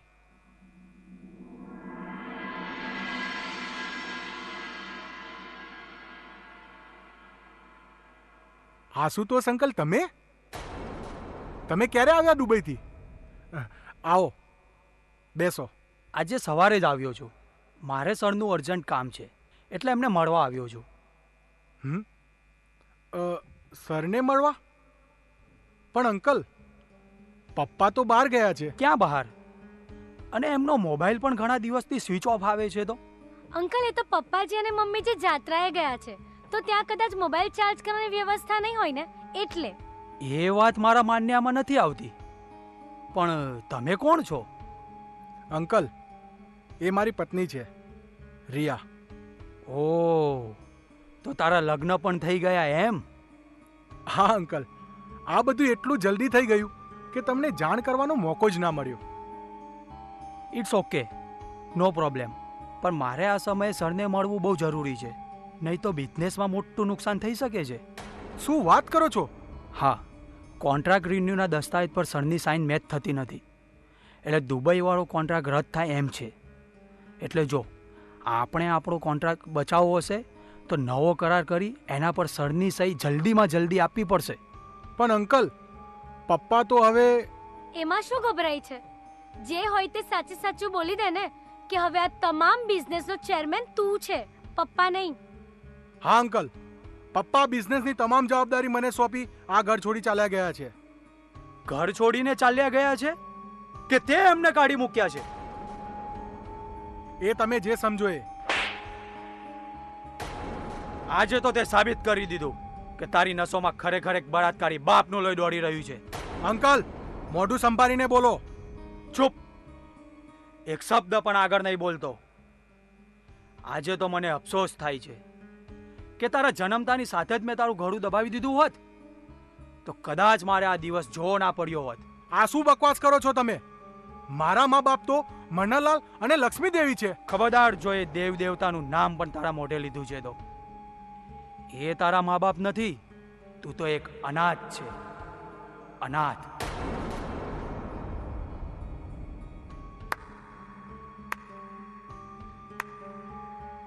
વાહ અંકલ વાહ, બહુ સારી સ્ટોરી બનાવી છે આ કંપનીને પચાવી પાડવા માટે. કે તારા અંકલે પોતાનો સ્વાર્થ સાધવા માટે મનગણત વાર્તાઓ બનાવી છે. મારે સ્વાર્થ? અરે મારે સ્વાર્થ જ સાધવો હોત તો આજથી 25 વર્ષ પહેલા મેં આ વિકીને દત્તક જ ના આપ્યો હોત. એટલે તમે કહેવા શું માંગો છો? એ જ કે તું મનહર શેઠનો સગો દીકરો નથી અને લક્ષ્મી દેવી તારી જનેતા નહીં પણ પાલક માતા છે. પણ આ કેવી સચ્ચાઈ છે જેનાથી હું અજાણ છું? હા, આજથી 25 વર્ષ પહેલાની એ વાત છે. અડધી રાતે અર્ધ બેભાન અવસ્થામાં એક ગર્ભવતી મહિલા મારા ઘરના બહાને દસ્તક દે છે અને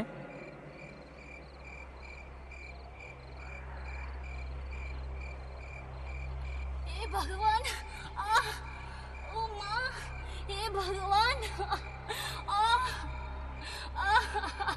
હું દુનિયાની પહેલી સ્ત્રી હોઈશ કે મારું બાળક મૃત્યુ પામેલું જન્મે એવી તને પ્રાર્થના કરું છું.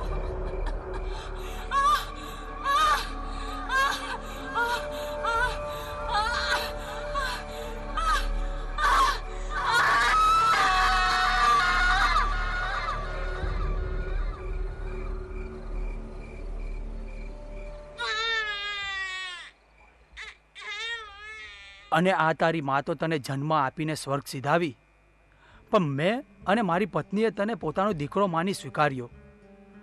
પણ તું અભાગ્યો 6 મહિનામાં એ માને પણ ભડકી ગયો.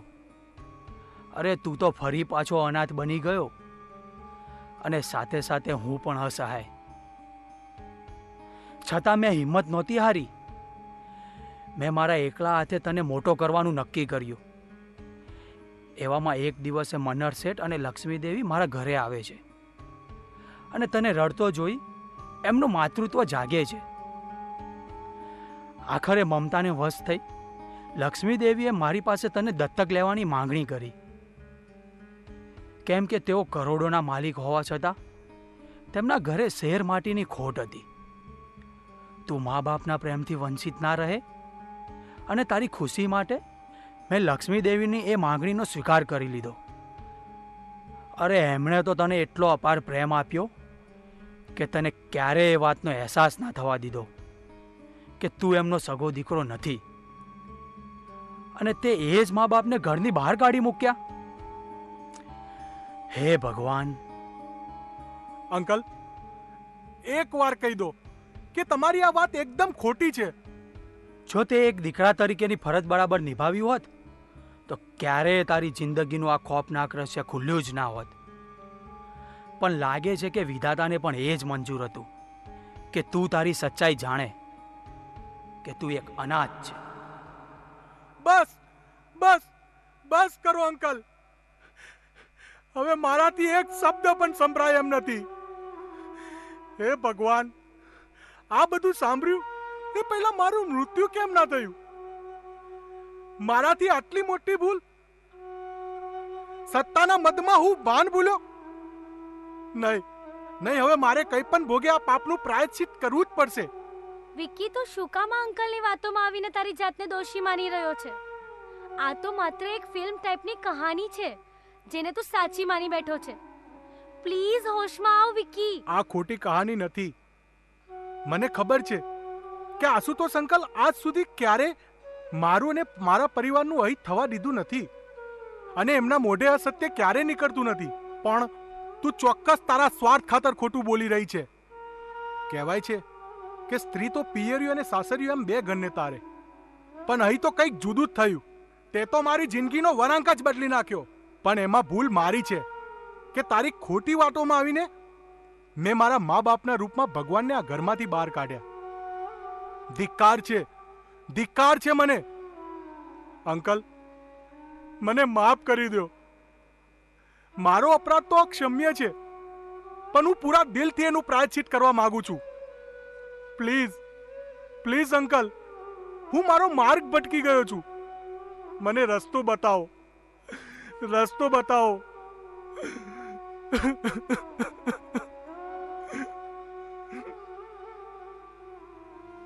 ઊભો થા બેટા.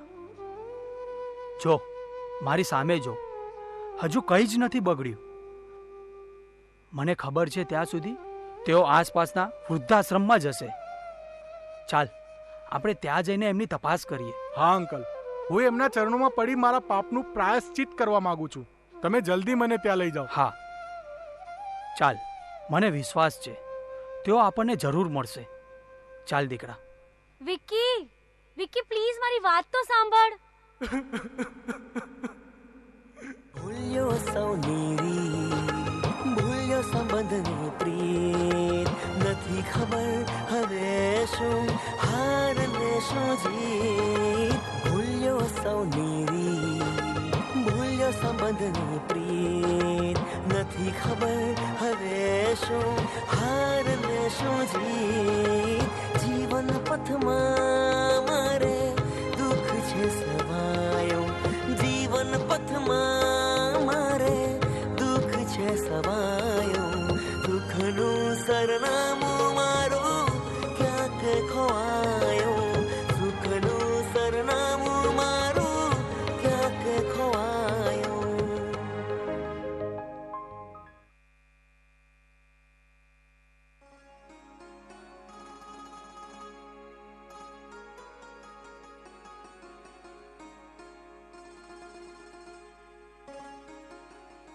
આવો પપ્પા, આવો મમ્મી. આ આપણા ઘરમાં હું તમારું સ્વાગત કરું છું. આવો બેસો. પૂર્ણિમા, જો તો કોણ આવ્યું છે. હવે મને હાશ થઈ આ સુખ શોધની રખડપટ્ટીમાંથી. આજે સમગ્ર સંસાર સુખની શોધમાં વિશ્વનો ખૂણે ખૂણો ખૂંદવા માટે અધીરો બન્યો છે. પણ એ જ સંસાર એક વાત ભૂલી ગયો છે કે સુખનું સાચું સરનામું તો મા બાપના ચરણોમાં જ છે.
વિકી, અત્યારથી હિંમત હારી જઈશ તો કેમ ચાલશે? ચાલ બેટા, ઊભો થા. તું આ બાજુ તપાસ કર અને હું આ બાજુ તપાસ કરું છું. હા.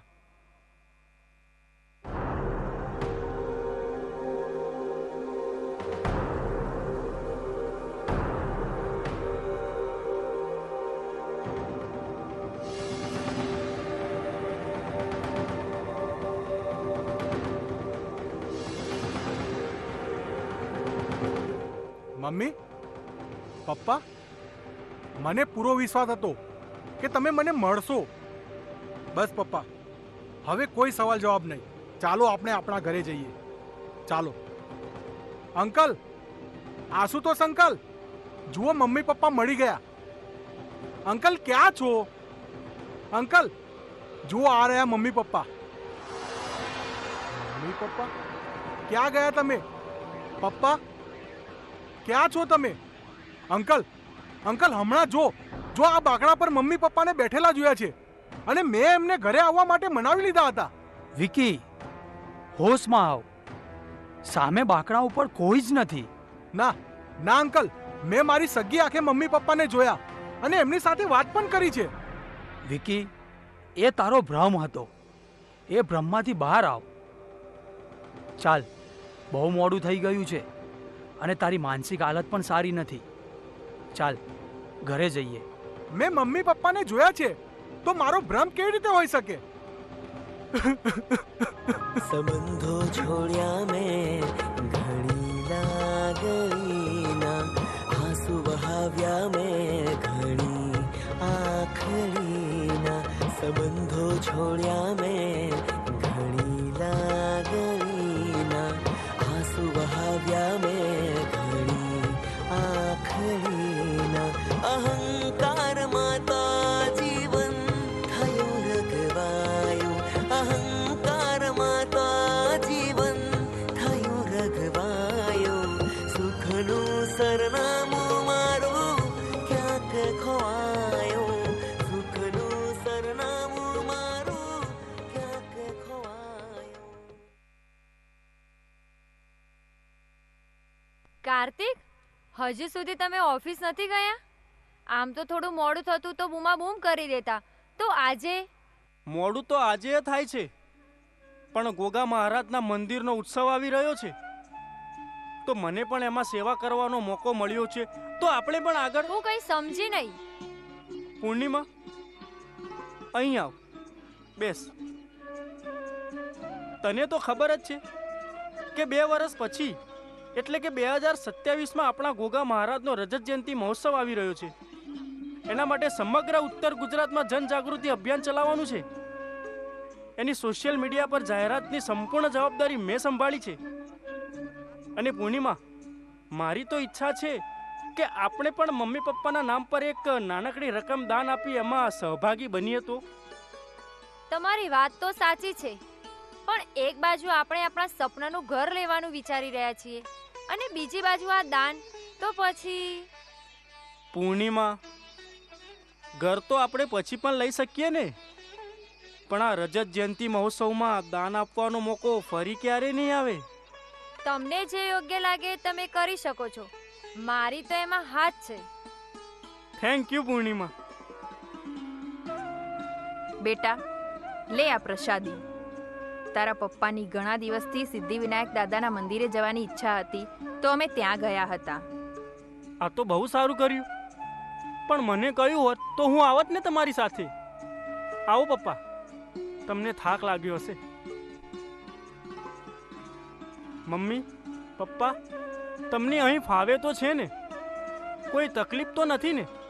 બેટા, તમારા બંનેનો આટલો બધો પ્રેમ મેળવીને અમે તો ધન્ય થઈ ગયા. ધન્ય તો અમે થયા છીએ પપ્પા. ભગવાનનો લાખ લાખ વાર ધન્યવાદ કે અમને તમારી સેવા કરવાનો મોકો આપ્યો.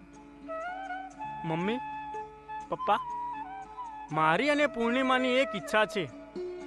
જો તમે રજા આપો તો હું રજૂ કરું. અરે બેટા, એમાં તારે અમારી રજા માંગવાની હોય જ નહીં. બોલ, શી વાત છે? પપ્પા, તમને તો ખબર જ હશે કે 2027માં ગોગા મહારાજના નવા મંદિરના 25 વર્ષ પૂરા થાય છે, તો એ નિમિત્તે રજત જયંતિ મહોત્સવનું આયોજન કરેલ છે. તો એક નાનકડી રકમ દાન કરવાનું વિચાર્યું છે. બેટા, તારો વિચાર બહુ જ સરસ છે અને આવો મોકો તો ભાગ્યશાળીને જ મળે. લક્ષ્મી, મને લાગે છે કે આપણા માટે પણ આ સરસ મોકો છે કે આપણે પણ એમનું ઋણ ચૂકવવામાં એમને મદદ કરીએ. બેટા, પેલી મારી બેગમાંથી થેલી લાવતો. પપ્પા, અમારા માટે તો તમારા આશીર્વાદ એ જ સૌથી મોટી મદદ છે. પપ્પા જુઓ, આ જૂના ફોટો અને વિડીયો પરથી હું આપણા કડવા પાટીદાર સમાજની ઉત્પત્તિથી આજ સુધીનો ચિતાર આપતી એક ડોક્યુમેન્ટરી ફિલ્મ બનાવી છે, જેને આ ઉત્સવમાં રજૂ કરીશ. બેટા, બહુ સરસ કામ કરી રહ્યો છે ને તું. લે બેટા, 40 વર્ષ પહેલા મેં એક વીમા પોલિસી લીધી હતી, જે આવતા મહિને પાકે છે. હવે એ તારી છે. આ તો 50 લાખની પોલિસી છે. આટલી મોટી રકમની મારે જરૂર નથી. આને તમે તમારી પાસે જ રાખો, કેમ કે એ તમારા જીવનની મૂડી છે, જેના પર તમારો જ અધિકાર છે. અમારી સાચી મૂડી તો તમે છો બેટા. તમારા સપના પૂરા કરવામાં અમારી આ પૂંજી કામ આવશે ને, તો મને પણ એમાં ધન્યતાની લાગણીનો અનુભવ થશે. એટલે અમારા આશીર્વાદ સમજી અને તમે આનો સ્વીકાર કરો. પૂર્ણિમા, લે બેટા, મારા લગ્નમાં મારી સાસુએ મને આ હાર આપ્યો હતો. હવે આ તારો છે. પણ મમ્મીજી, મેં માત્ર મારી ફરજ નિભાવી છે, એટલે હવે કોઈ સવાલ કર્યા વગર એનો સ્વીકાર કર. અને હા, આ બધું જ અંદર ઠેકાણે મૂકી દો. જી મમ્મી.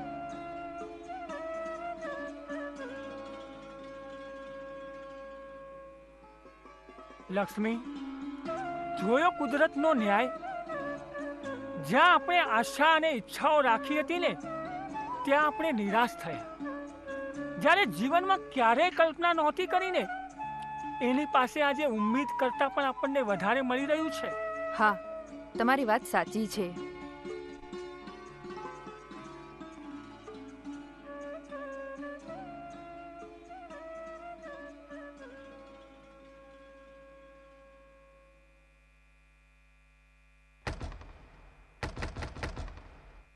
અરે આવ્યો ભાઈ. અત્યારે કોણ હશે? કોણ છો ભાઈ તમે? મમ્મી, પપ્પા. કોના મમ્મી પપ્પા? અરે મારા મમ્મી પપ્પા, જે અહીં આવ્યા છે. કોણ છો તમે? અહીંયા તો મારા મમ્મી પપ્પા રહે છે ભાઈ. તમારી કોઈ ભૂલ થતી લાગે છે.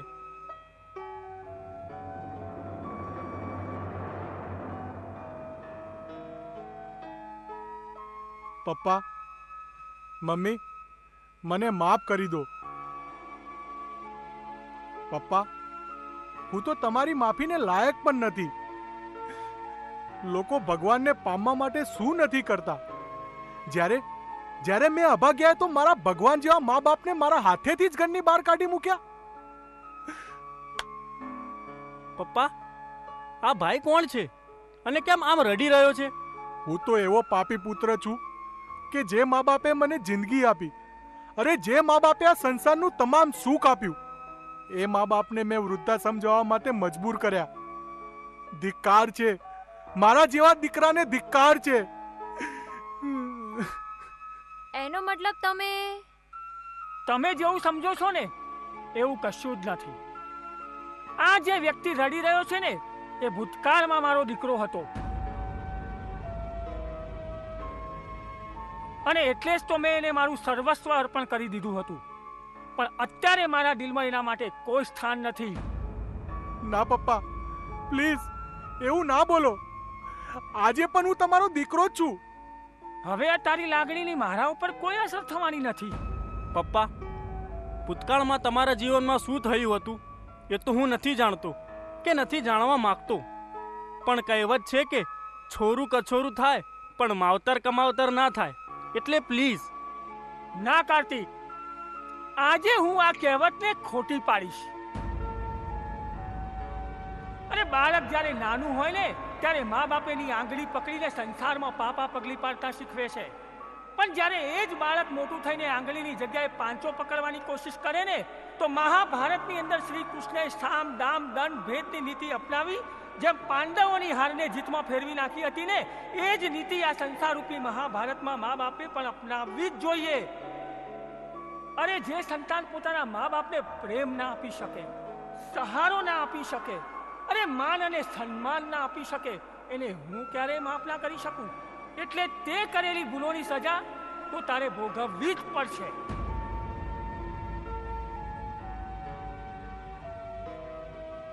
પપ્પા, પપ્પા પ્લીઝ. મમ્મી, મમ્મી મેં સાંભળ્યું છે કે માં તો ગમે તેવી પરિસ્થિતિમાં પણ પોતાના સંતાનની સાથે રહે છે, એટલે તું તો મને માફ કરી દે.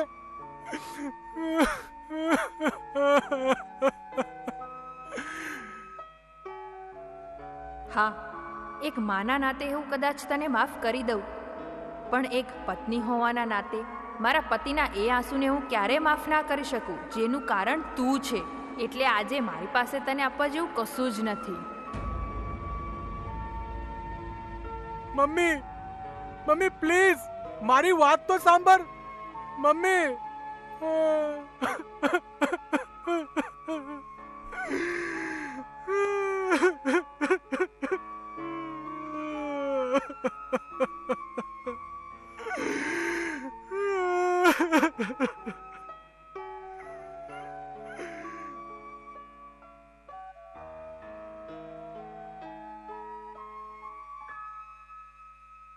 વંશ કોઈનો સાવકો બની ગયો, હું પોતાના થઈ પારકો બની ગયો.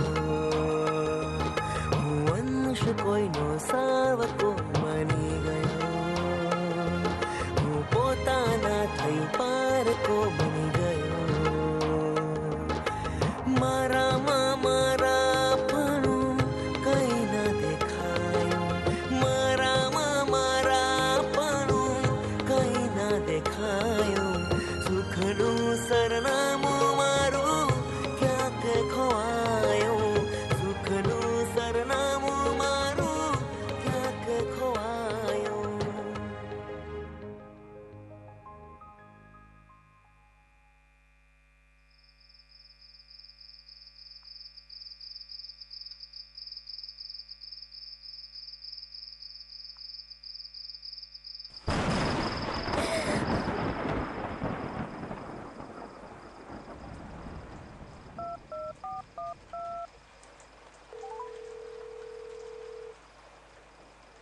હે ભગવાન, વિક્કીનો ફોન કેમ નથી લાગી રહ્યો? વિક્કી પ્લીઝ.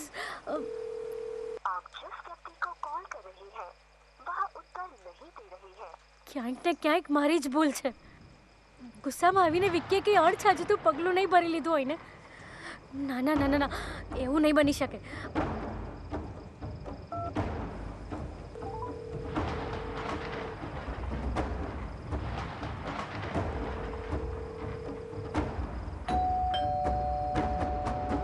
હાશ, લાગે છે વિક્કી આવી ગયો.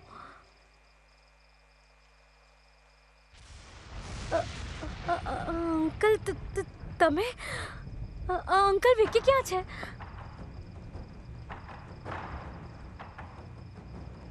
તમે ચૂપ કેમ છો? અંકલ પ્લીઝ બોલો, વિક્કી ક્યાં છે? બોલો ને અંકલ, વિક્કી ક્યાં છે?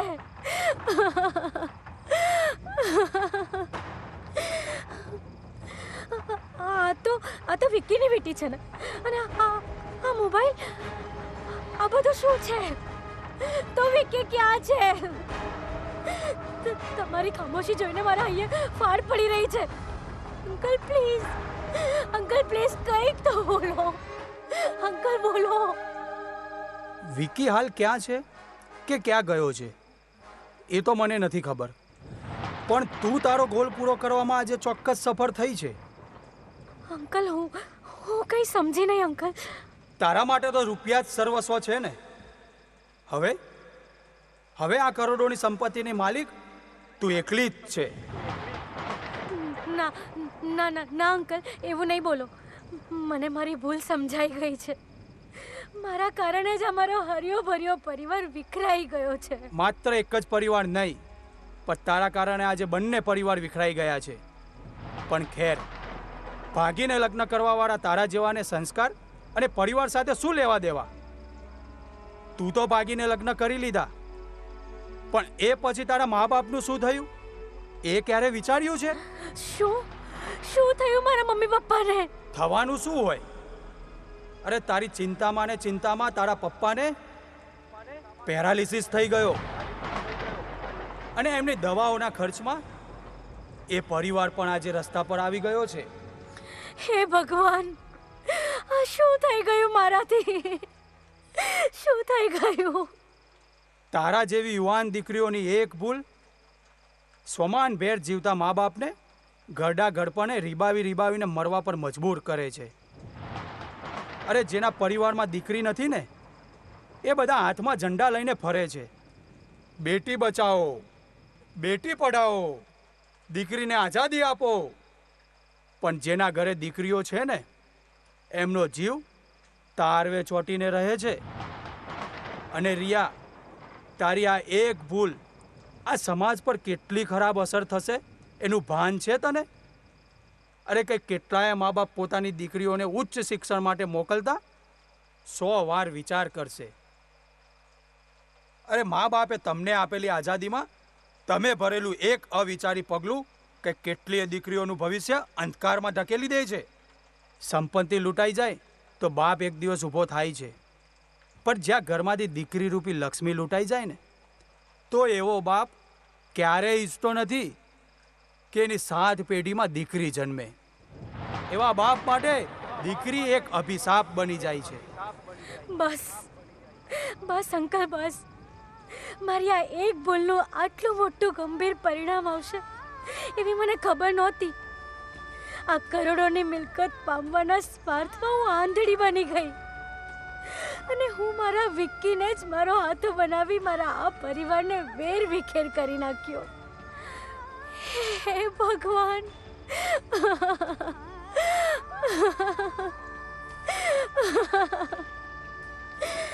રિયા, મોહ અને લાલચ એ ઇન્સાનની મોટામાં મોટી કમજોરી છે. જે ચીજ આંખોને ગમી જાય ને, દિલ એની પાછળ ભાગે છે. અને આપણે સાચા કે ખોટાની પરખ કર્યા વગર એની પાછળ ભાગ્યા જ કરીએ છીએ. પણ આ ખોટું છે, અને જ્યારે સાચી પરિસ્થિતિનું ભાન થાય છે ત્યારે બહુ જ મોડું થઈ ગયું હોય છે બેટા. રિયા, હું માનું છું ત્યાં સુધી હજુ તું ધારે તો આ તારા વિખરાયેલા પરિવારને પાછો એક કરી શકે છે. હા અંકલ, હવે મારે મારા આ વિખરાયેલા પરિવારને છત નીચે ફરી ભેગો કરવો જ પડશે, અને આ માટે મારે તમારી મદદની જરૂર છે. આ પરિવારે મારા પર જે ભરોસો મૂકીને જવાબદારી સોંપી અને આ પરિવારનો હિસ્સો બનાવ્યો, એનું ઋણ તો હું ક્યારેય અદા નહીં કરી શકું. પણ આજે વિખરાઈ ગયેલા આ પરિવારને ભેગો કરવા માટે હું હર સંભવ પ્રયાસ કરીશ. Thank you uncle.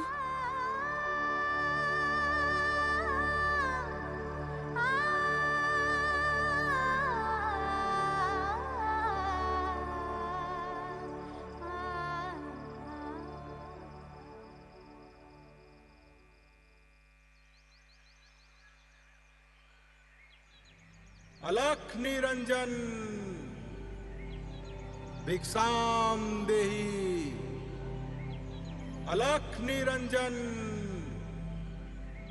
भिक्षाम देहि. લક્ષ્મી, ઓ લક્ષ્મી, સાંભળે છે? આ બારણે કોઈ મહારાજ આવ્યા છે, તો એમને કંઈક આપો.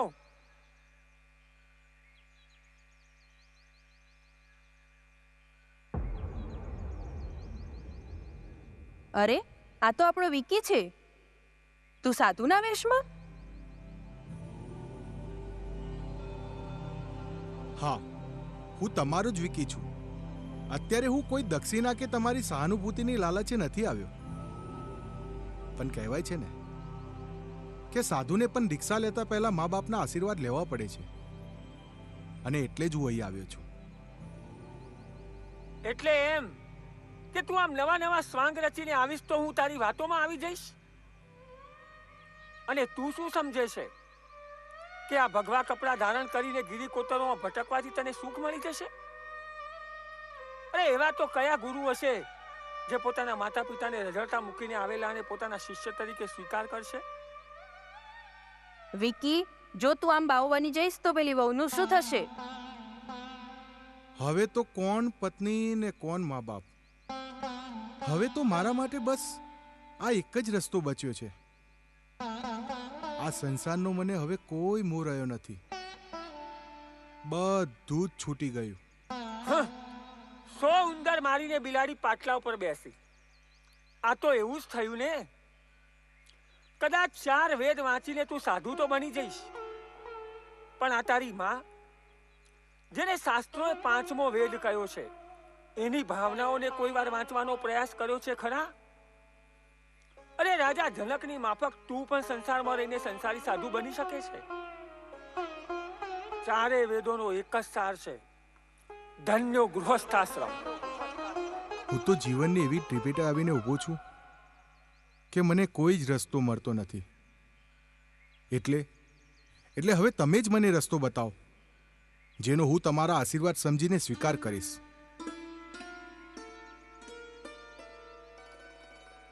હવે તારા માટે માત્ર એક જ રસ્તો બાકી છે.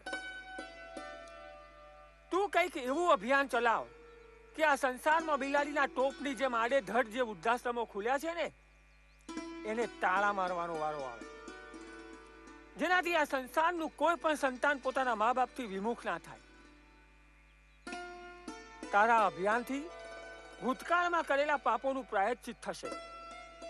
દરેક સંતાનને પોતાના સુખનું સરનામું મળશે અને અમને આત્મસંતોષ. પપ્પા, આજે જ આ ઘડીએ હું તમારા આદેશને શિરોધાર્ય કરું છું અને તમારા બતાવેલા રસ્તે નીકળું છું. બસ મને આશીર્વાદ આપો. માતૃદેવો ભવ પિતૃદેવો ભવ માતૃપિતૃ ચરણ કમલેભ્યો નમઃ.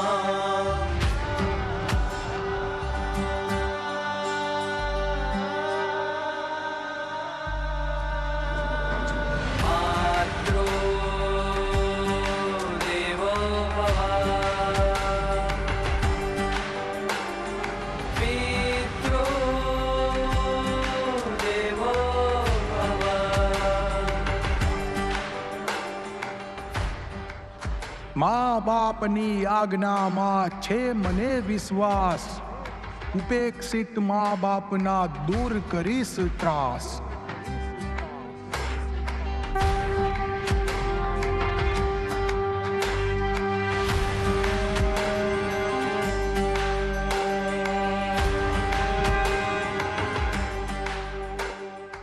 અને આ રીતે વિક્કી પોતાની ભૂલનું પ્રાયશ્ચિત કરવા પિતાની આજ્ઞા માથે ચડાવી નીકળી પડે છે. સૌ પ્રથમ તો તે વૃદ્ધાશ્રમમાં જઈ તરછોડાયેલા મા બાપનો દીકરો બની મન, વચન અને કર્મથી સેવામાં સમર્પિત થઈ જાય છે. સમયાંતરે એ વડીલોને શા માટે પોતાના પરિવારોથી અલગ થવું પડ્યું, મા બાપ અને સંતાનો વચ્ચે ઊભી થયેલી આ જનરેશન ગેપનું તલસ્પર્શી સંશોધન કર્યું. એટલું જ નહીં, એ માટે એણે સુખદ સમાધાન પણ શોધી કાઢ્યું. અને આ રીતે વિકી મા બાપ અને સંતાનો વચ્ચે સેતુ બની જાય છે. સમય વીતતો ગયો. એ જ રીતે વિકીની વાતમાં લોકોનો વિશ્વાસ પણ વધતો ગયો. અનેક દીકરાઓએ પોતાની ભૂલોનો અશ્રુભીની આંખે સ્વીકાર કરી પોતાના બા બાપુજીને સહસન્માન પોતાના ઘરે લઈ ગયા. એના પરિણામે બીજી બાજુ વૃદ્ધાશ્રમ બંધ થવા લાગ્યા. આમ વૃદ્ધાશ્રમમાં ઓશિયાળું જીવન જીવતા વૃદ્ધોના જીવનની ઢળતી સાંજે નવ ચેતનાનો ઉદય થયો. વિક્કીના અથાગ પ્રયત્નો અને નિસ્વાર્થ કર્મનિષ્ઠા જોઈને અનેક સમાજસેવી સંસ્થાઓ આ અભિયાનમાં જોડાઈ. અનેક સમાચાર માધ્યમોએ પણ આ કાર્યની સરાહના કરી અને આજે આ અભિયાન કોઈ એક ક્ષેત્ર પૂરતું સીમિત ના રહેતા એક રાષ્ટ્રવ્યાપી અભિયાન બની ગયું.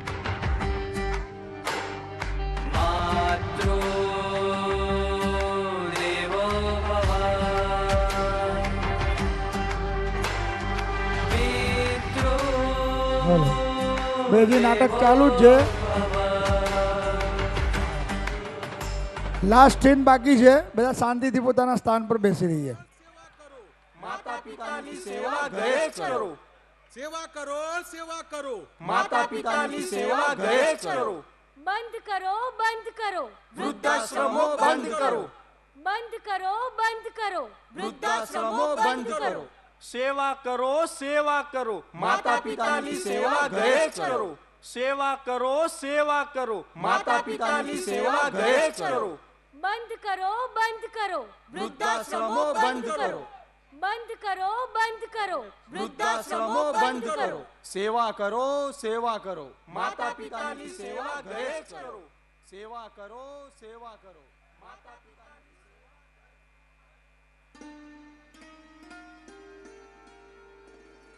પપ્પા, હવે તો મને માફ કરી દો. મારી ભૂલોનું પ્રાયશ્ચિત કરવામાં હજુ શું કચાશ રહી ગઈ છે? હવે તો મને તમારા દીકરા તરીકે સ્વીકાર કરી લો.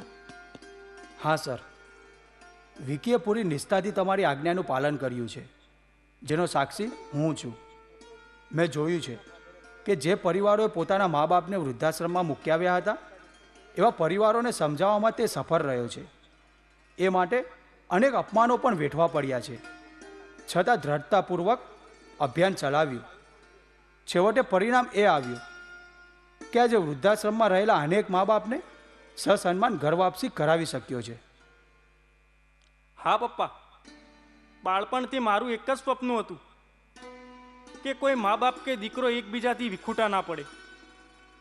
અને આજે વિકીએ મારા આ સ્વપ્નને એક અભિયાનનું સ્વરૂપ આપીને સાકાર કર્યું છે. તો હું પણ ઈચ્છું છું કે તમે પણ વિકીને દીકરા તરીકે સ્વીકાર કરી લો.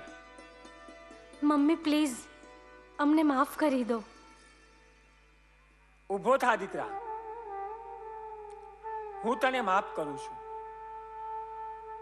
પણ એનો મતલબ એ નથી કે આ અભિયાન અહીં જ પૂરું થાય છે.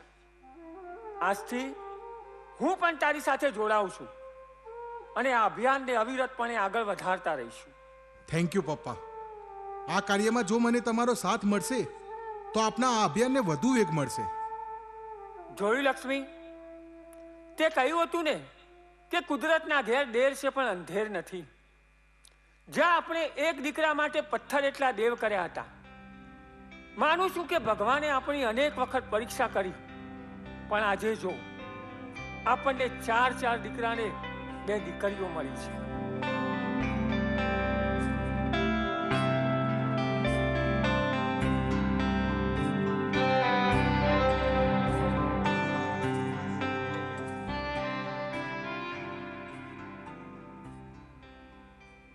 મનસુખ, ચાલ લઈ લે. શું લઈ લે? મનસુખ, લઈ લે. શું લઈ લે? સેલ્ફી. Smile please.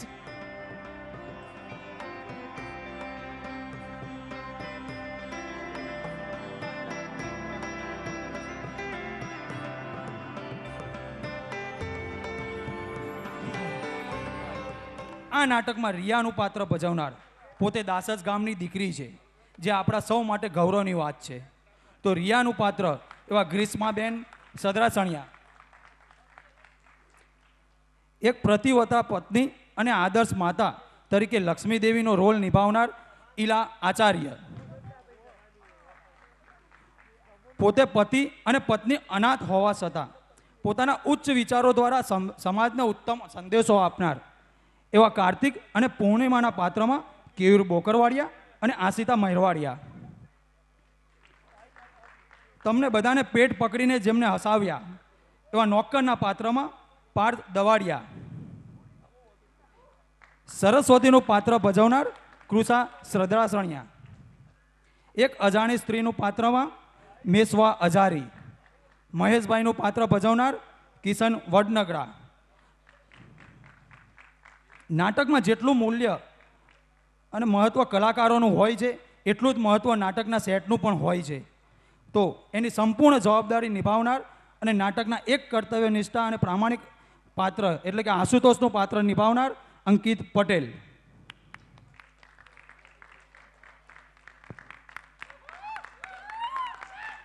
સમગ્ર નાટકમાં તમને લાઇટ દ્વારા જે મનોરંજન પૂરું પાડવામાં આવ્યું છે એવા શાશ્વતભાઈ પટેલ અને ભાવિક પટેલ મંચ પર પધારે અને સ્ક્રીન પર સરસ મજાનું દ્રશ્ય તમને બતાવીને મિસ્ટર SMS વાળાની ટીમ પણ મંચ પર પધારે. અને સંગીત વગર નાટક અધૂરું છે એટલે સંગીત પણ જેમને પૂરું પાડ્યું છે એવા મિસ્ટર SMS વાળા મ્યુઝિકલ સ્ટુડિયો મૌલિકભાઈ અને સિંગર પ્રથમ સિદ્ધપુરા મંચ પર પધારે. ધીરુભાઈ અને એમના પરિવારને આપણે વિનંતી કરીએ કે તેઓ મંચ પર આવે અને કલાકારોનું સન્માન કરે.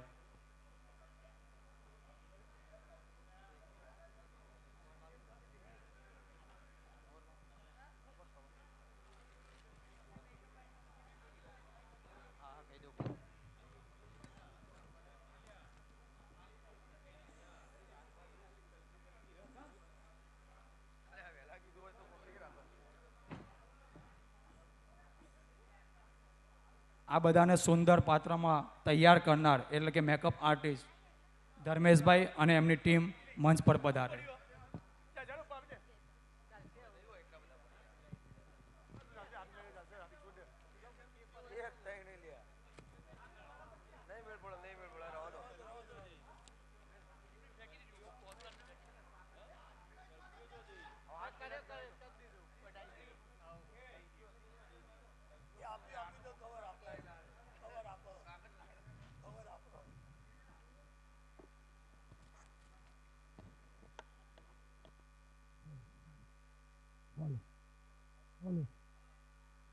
હાલો ભાઈ, તમામ મંચસ્થ આજના આ જીવન પર્વ નિમિત્તે ભજવાયેલ સાંસ્કૃતિક નાટક સુખનું સરનામું તમામ કલાકારોને આપણે જોરદાર તાલીઓથી આપણે તમામે તમામ ટીમનો ધન્યવાદ માનીશું.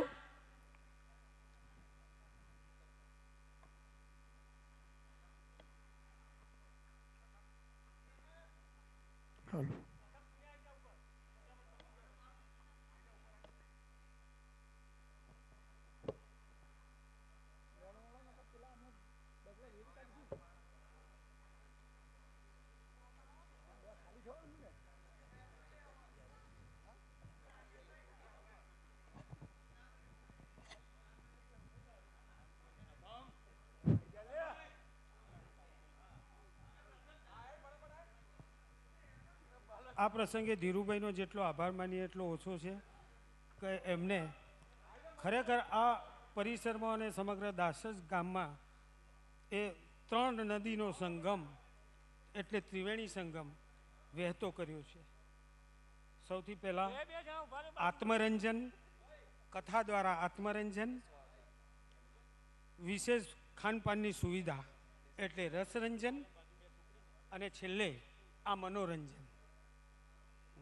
એટલે આ રીતે ત્રિવેણી સંગમનું સર્જન કર્યું છે. એમને ખરા અર્થમાં આ બધા પ્રોગ્રામની સાથે સાથે એમને જે આપણી કલા છે નાટ્ય કળા એને પૂરેપૂરું પોષણ આપવાનો, એને પ્રોત્સાહન આપવાનો પ્રયાસ કર્યો છે. એ બદલ એમના સમગ્ર પરિવારનો હું ખૂબ ખૂબ આભાર માનું છું.